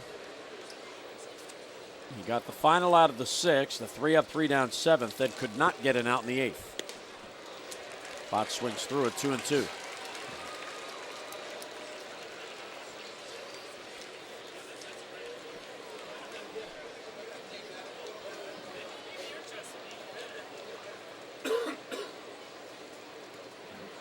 Knocked down by Ramon Hernandez, and Marlon Byrd stays put at first base.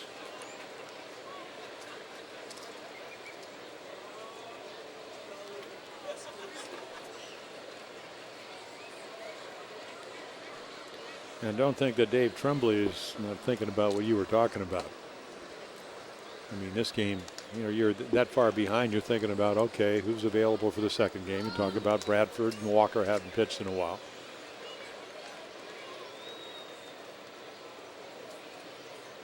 And if we went to a pitching change, you said, well, it's only 1 loss, and that's true. So how are we going to win the nightcap, and how are we going to win the next couple of days? Is that low fastball?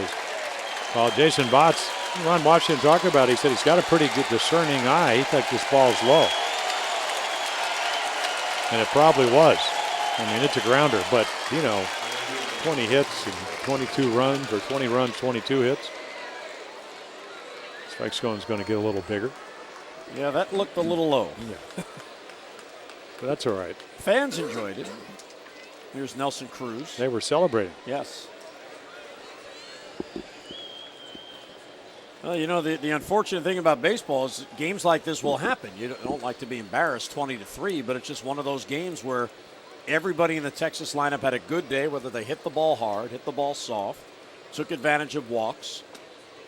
But if you're the Orioles, what you got to do now is you got to regroup. You got to figure out a way to come back and win the second game, and you get the split, which gives you 2 out of 3, and you win the series. It's all about winning the series.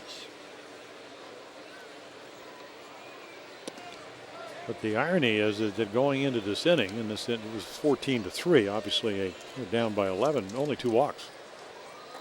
So they've been hitting it, and it's kind of like what Earl used to talk about. He said, you know, I don't mind the physical mistakes because they're going to happen. It's the mental mistakes. Tonight, they have hit, as you mentioned, just about, you know, mistakes and loopers and bloopers, and when those things happen, you never look good. Line drive towards left center field. That's in for a base hit. That's going to go all the way to the wall. Byrd is heading for third. He will be held there. And out at second with a double is Nelson Cruz. And again, this is not low and away. This is a belt-high curveball that ends up very hittable. And Cruz doesn't miss it. So for a second time in this game, Texas has not only batted around, they're about to send their 10th man to the plate.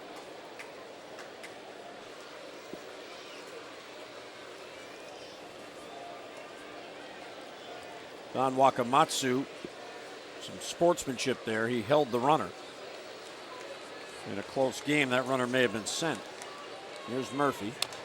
Tapper foul.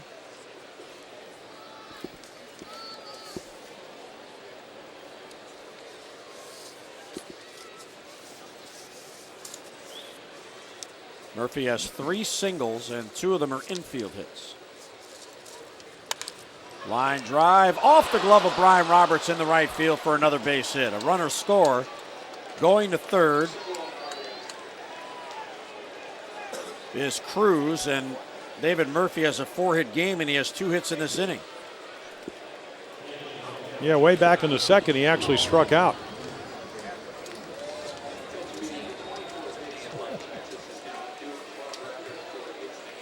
Texas has just set a club record, 24 base hits, most they've ever had in a game. Here's Jared Saltalamacchia, who has 3 hits. Did you ever pitch the second game of a doubleheader where the first game your club got knocked around?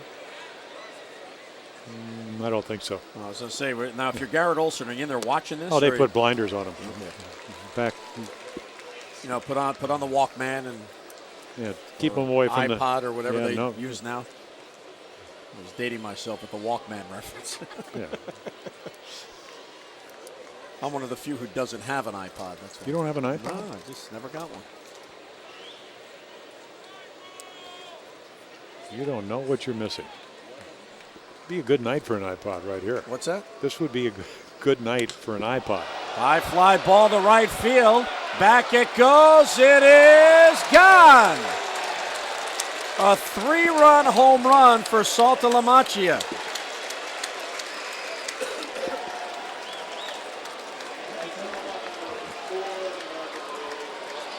Seven RBI game.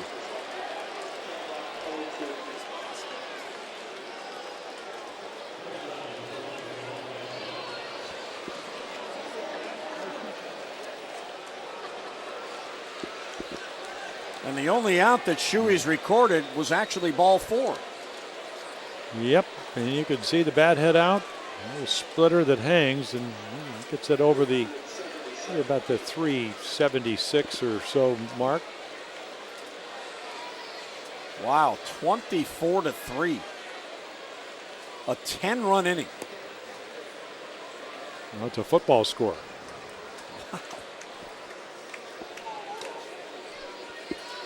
This is not a pretty scorecard. No. Well, anytime you have a 5-run, a 9-run, and a 10-run inning, it's not going to look good.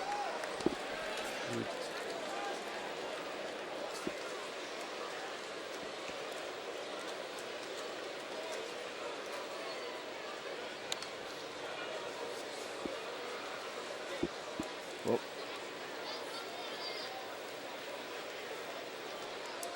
7 RBI game for Jared Saltalamacchia.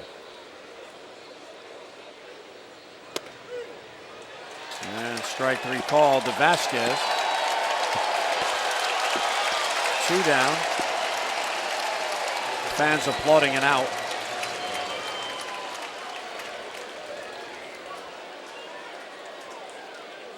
And here is Catalanato batting for a second time in this inning.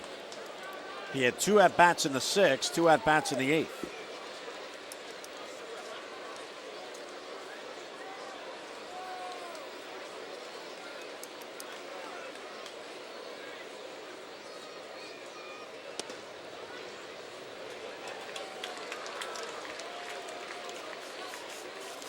One and one on Catalanato, who has a 3-hit game.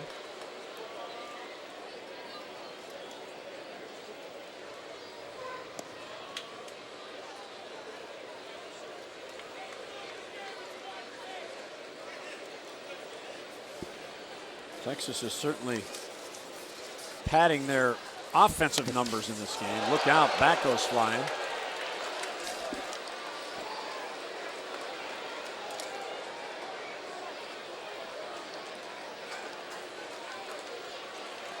They've now had a 10-hit inning and a 10-run inning in the same game.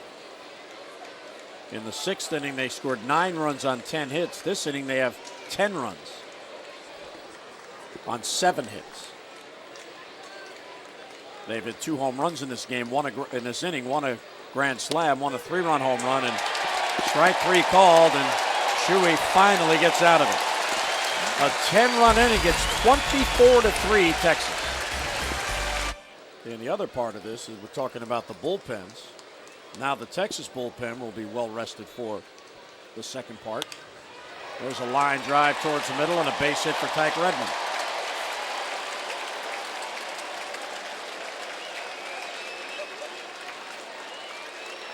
Well, the AT&T player of the game, as decided by our viewers, is Jared Saltalamachi.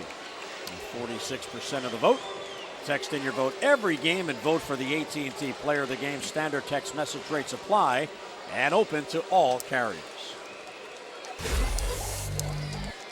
Freddie Bynum, who took over for Markakis, or at least he's in his spot in the order, coming up. Ground ball to short. This could be 2. Vasquez to Kinsler, back to first, not in time. He beat it out. That was Bynum's first at-bat since July the 6th when he pulled his hamstring running out a ball in Texas.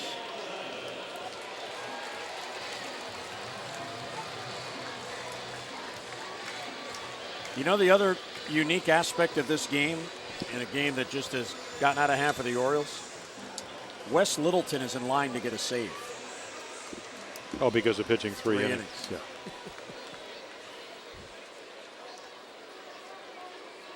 Here's Miguel Tejada. Well, that is, you get a save if you pitch 3 innings and you're within 21 points. Yes, that's right. It's the rule. You pitch 3 innings effectively. And this is not even a runs game. This is a point game. You don't, when you give up 24 points, you stop calling them runs. Oh, boy. That's just amazing. I've said this before, when you're on the road, you'd have those bad games. And Tejada gets into one to deep left center field. And on the warning track, Bird makes the grab. 2 men are out. Just missed it. Let's check in with Amber. Amber, what's new?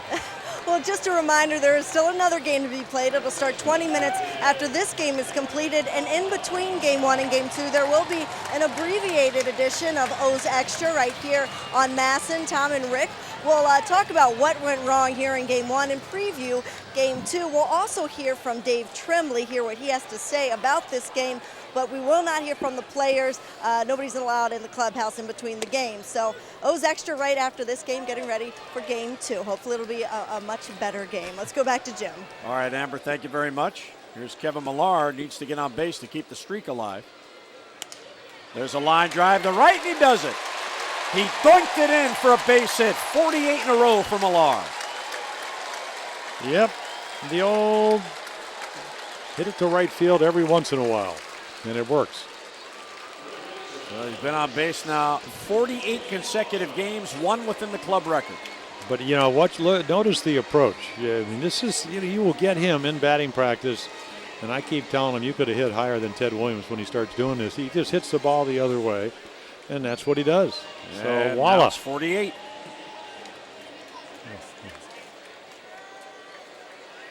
They had it ready. How about that? That was very fast. So 2 on with 2 down, and here's Melvin Mora. That is rivaling what happened after the World Series earthquake game.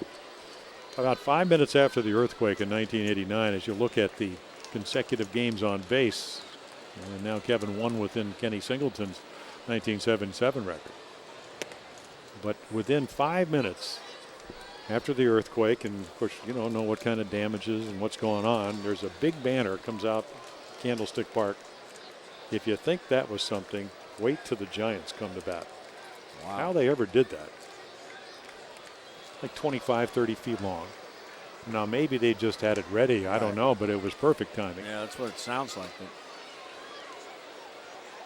Melvin has 1 hit. He's 1 out of 3. It was a bunt single. Of course, we've had a seismic occurrence here tonight. I've just never seen anything like it. Well, I was trying to tell you, if you're on the road, you start looking at the scoreboard to see if they have the cameras, and They're getting your signs and things like that. And if you said, we're going to tell you what's coming, do you think you can get 24 runs and 25 hits? And they go, probably no way, because you watch batting practice. Pop it up in the Yeah, screen. they pop it up. They hit it to the shortstop. They line out. No, most of the time. A 1-2 on Mora, batting with 2 on and 2 down. Now, in case you're just getting home from work, that score is accurate. You see on your screen there. Tesco fact: in the past 50 years, only one other team has had 4 players with 4 RBIs plus in a game. The 1979 Phillies. Pete Rose, Mike Schmidt, Gary Maddox, and Bob Boone. How about that?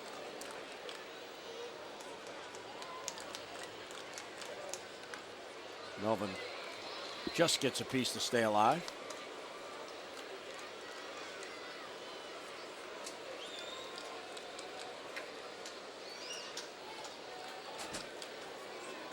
Well, this is one of those games where the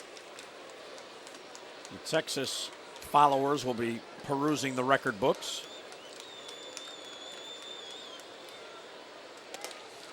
Check swing, appeal, no swing, says Bob Davidson. Yeah, and if you didn't have a double header, of course, Minnesota coming in tomorrow, you're only going to have about 25 minutes to lick your wounds and get ready for the second game. Which is probably a good thing. Let's get back at it.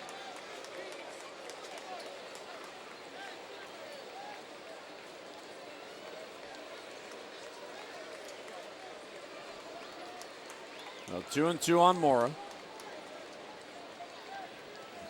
And again, he checks a swing.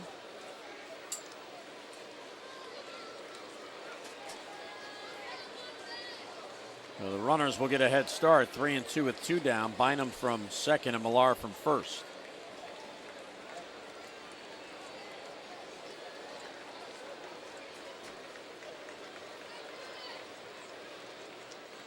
And it's inside, ball 4, and the bases are loaded.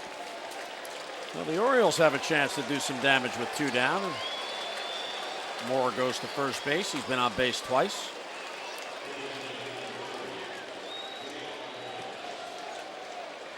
J.R. House coming up. And just a reminder, right now the Nationals are playing over on Masson 2 as they take on the Astros. Another game to go here on Masson.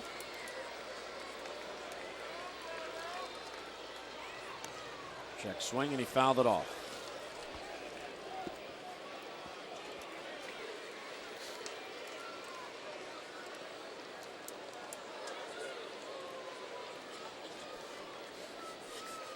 JR is 0 for 3, getting a start at DH in this first game.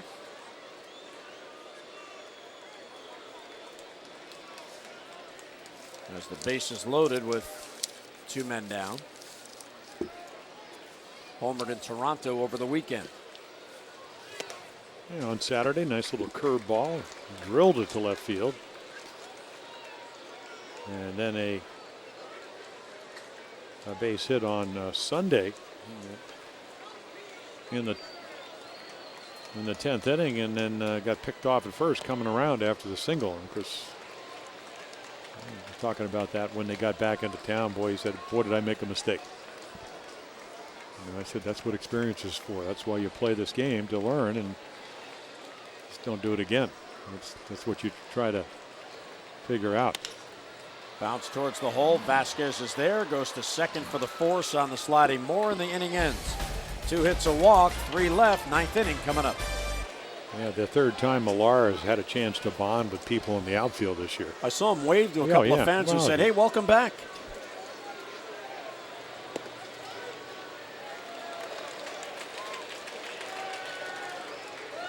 Metcalf batted in the 8th inning after coming on defensively, and he hit a grand slam.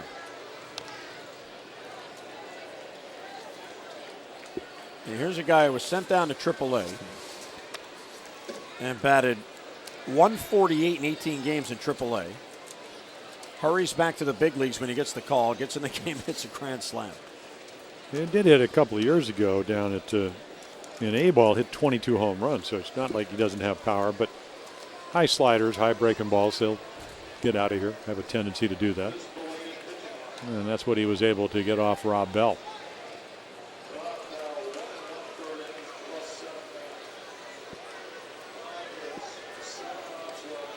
I'm told the record for most runs in a game is 36.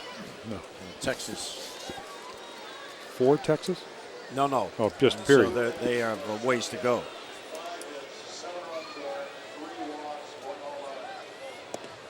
And there's a walk, back-to-back walks to begin the ninth inning for Texas.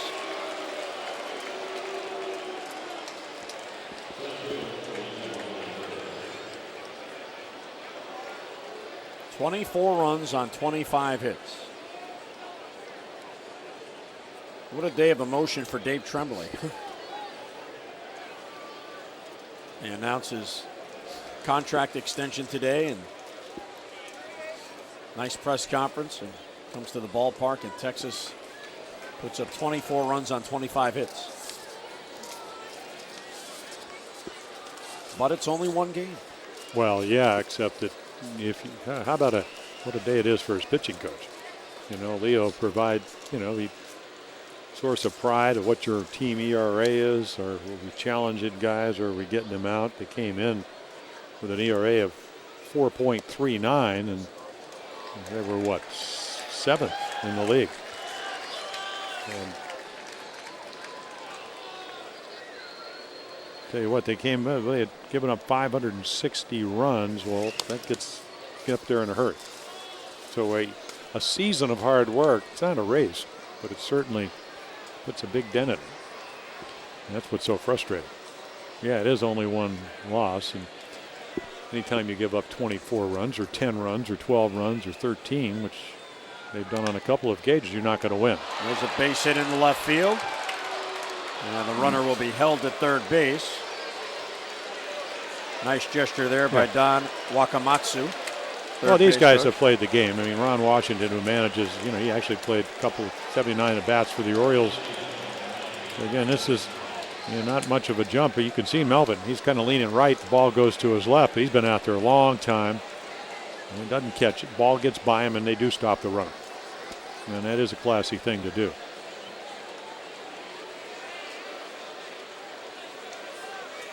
And really, they would rather be in preparing for the second game. I mean, this is, you want to beat somebody, but it doesn't have to be by this. But on the other hand, this is the big leagues, and you just don't give up at-bats. You're not taught to do that.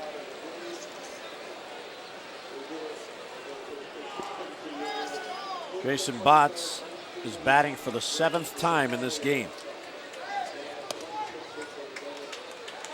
Takes a strike, 1-1. Well,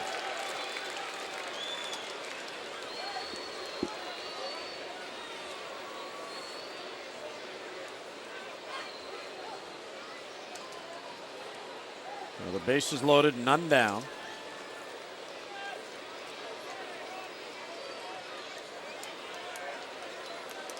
Shuey has allowed 3 runs, and the bases are loaded here. Ripped down the right field line. That's a base hit.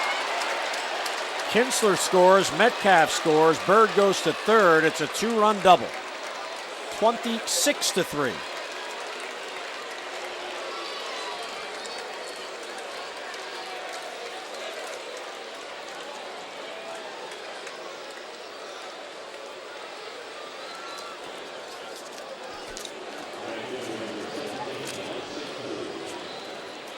I have never seen a game like this. Oh, nor have I. It's incredible. I mean, I do remember that I was living in an apartment in Juno Beach, Florida, and my building manager called me about 8:30 the next morning. He said, "Do you see the game?" I said, "What game?" And I started watching the Orioles. They lost 26-9 or 7. I said, "No, I don't even want to know about that one."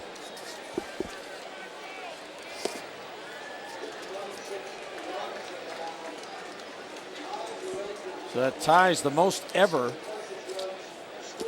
scored in a game by a Texas team, and they did it against the Orioles in the game Jim just talked about.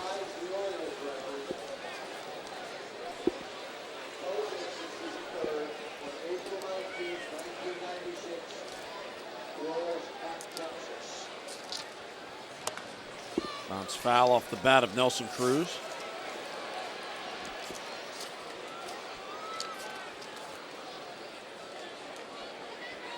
So they've already set the record for most hits in a game.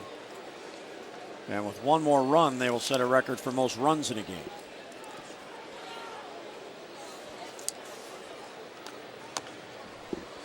That's foul.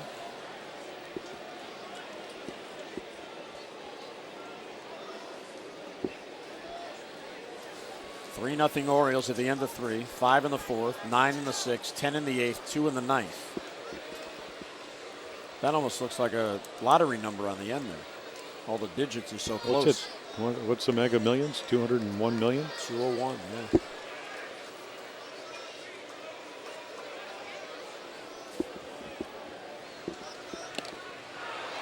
And down on strikes goes Nelson Cruz. So the first out in the inning. Fourth strikeout for Shuey.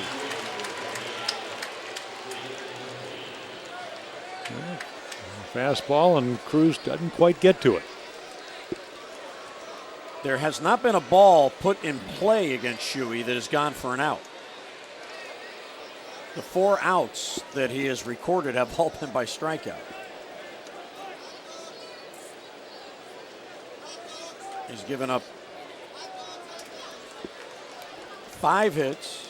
He's walked 2 and struck out 4. He's actually, I know this is hard to say, but if you just look at the radar gun, probably as hard as he's thrown all year, 93, 94. But at the end of the day, ball usually ends up in the middle of the plate, and they're hot. That one hung and it was pulled foul as David Murphy couldn't wait any longer. A nice grab by a fan down there. And his son has a souvenir. Pays to bring your glove to the ballpark. That's a great shot. That youngster has a nice memory now. Dad caught the baseball. There's a bouncer towards the middle. Throw to first, not in time. Infield hit, another run scores.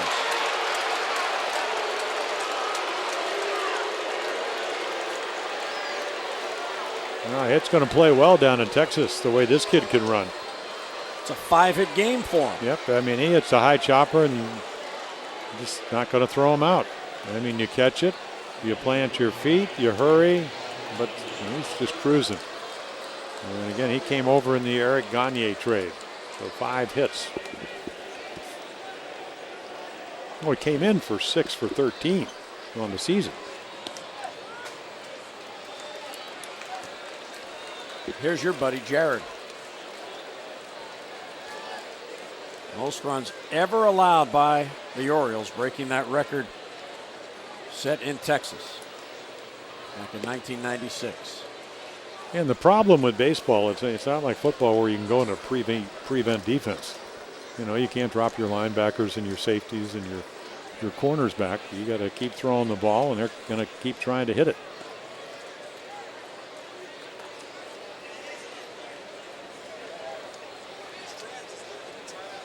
Soto LaMacchia has singled a drive into, then a solo home run, then an RBI single, then a 3-run home run. So a 2-home-run game, 7 RBIs. Left field, chasing Millar back. Near the stands, it falls foul.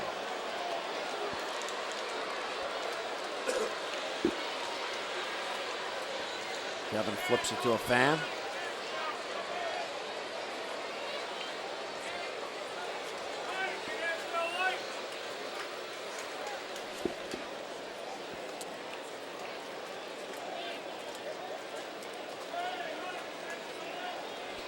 Well, he's one swing away from a 3-run home run game, or 1 base hit away from 5 hits. And he goes down on strikes. Couldn't catch up to the splitter. Yeah, nice pitch by Paul Shuey. Watch it tumble.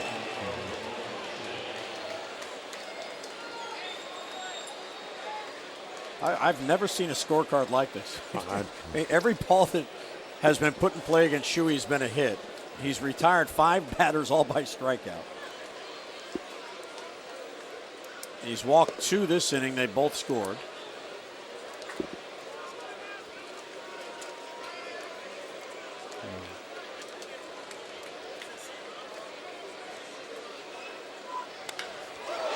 Right field and deep. And it's gone. A 3-run home run for Vasquez. Texas has put 30 runs on the board. 30 runs. His second 3-run home run in this game. Yeah, he really started it. He hit the first one, a 3-run shot. It's hard to believe, but the Orioles were once ahead 3-0. They now trail by 27. And it was a similar pitch. You can see the target down and away. It runs in, and he just dropped the head on it. Did it off the Cabrera, does it off of Shuey. Unbelievable.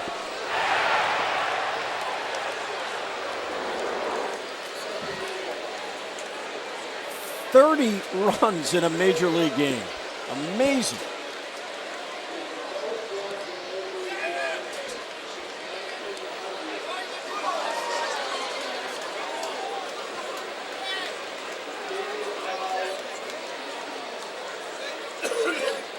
Shuey has now given up 9 runs.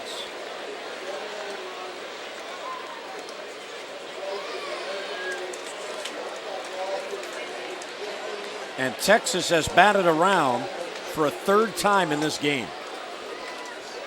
Most in a major league game since 1900.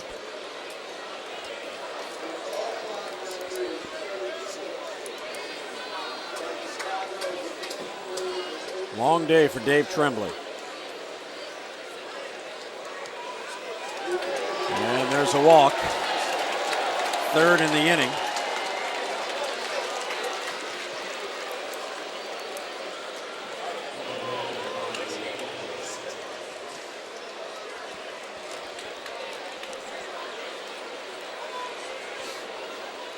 Texas sent 14 men to the plate in the 6th. 13 in the 8th, and they're about to send their 10th man up here in the 9th.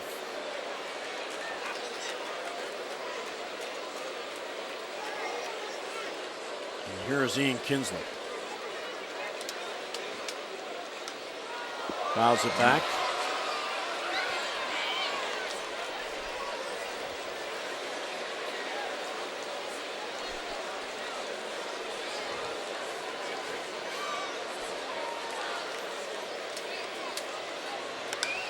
High fly ball deep left center field.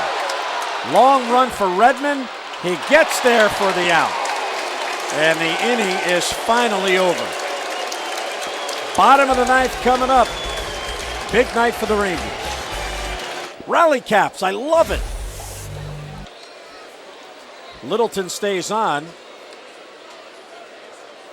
All right, since 1900, looking at the record book here, as Ramon Hernandez takes ball 1. And there's a strike. The Red Sox scored 29 runs in a game on June 8, 1950. That was against the St. Louis Browns. As Ramon fouls it off. Then the White Sox against the Kansas City Athletics scored 29 runs, April 23rd, 1955. 30 runs, that's a record. What's the most runs? We had that graphic. Most runs since 1900. No, but I'm giving you the other teams that the 30 broke. Well, again, the age-old question. Which is? Does good pitching stop good hitting? It did last night. Yes, it did.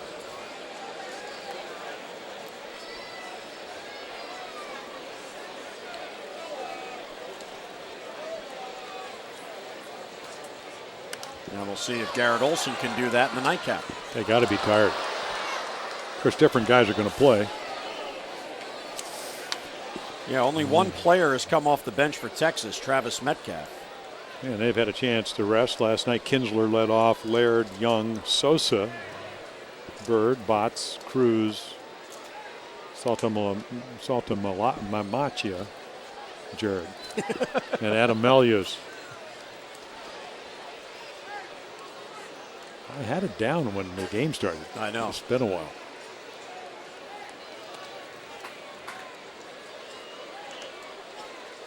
Hernandez is 0 for 3. Right now, Ramon is in the middle of a 1 for 30 drought.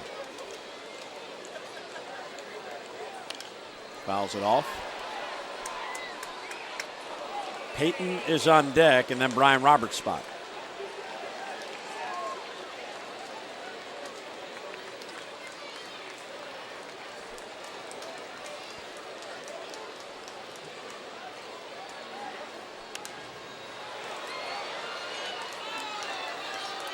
At the end of this inning, we'll send it back to Tom Davis and Rick Dempsey, and then we'll be back for the second game. Garrett Olson goes against John Reinecker.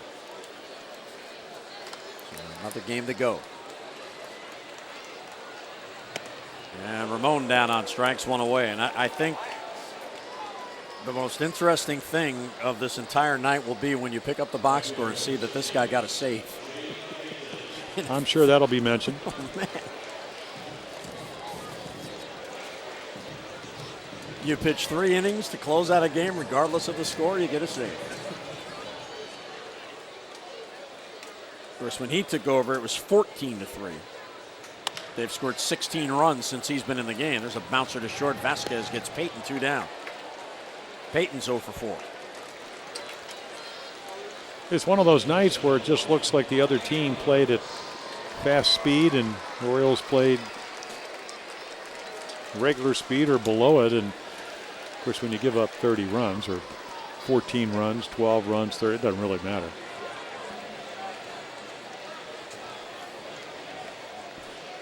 Hard to believe going into the bottom of the third, the Orioles had a 3-0 lead, or actually the top of the fourth.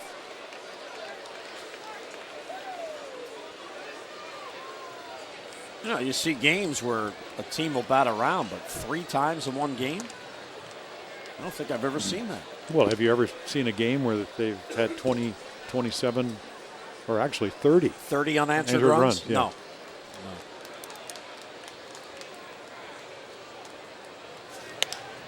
Well, that game in '96 was the year before I came to the club, so I missed that one. And we had a game, I think it was 24-10, where Elrod Hendricks, the late Elrod Hendricks, pitched a couple of innings up in Toronto. And he actually pitched a scoreless inning or 2. There's a ground ball towards short. Vasquez will get it to first, and the ball game is over. So Texas wins it 30-3, and the second game of the doubleheader is coming up.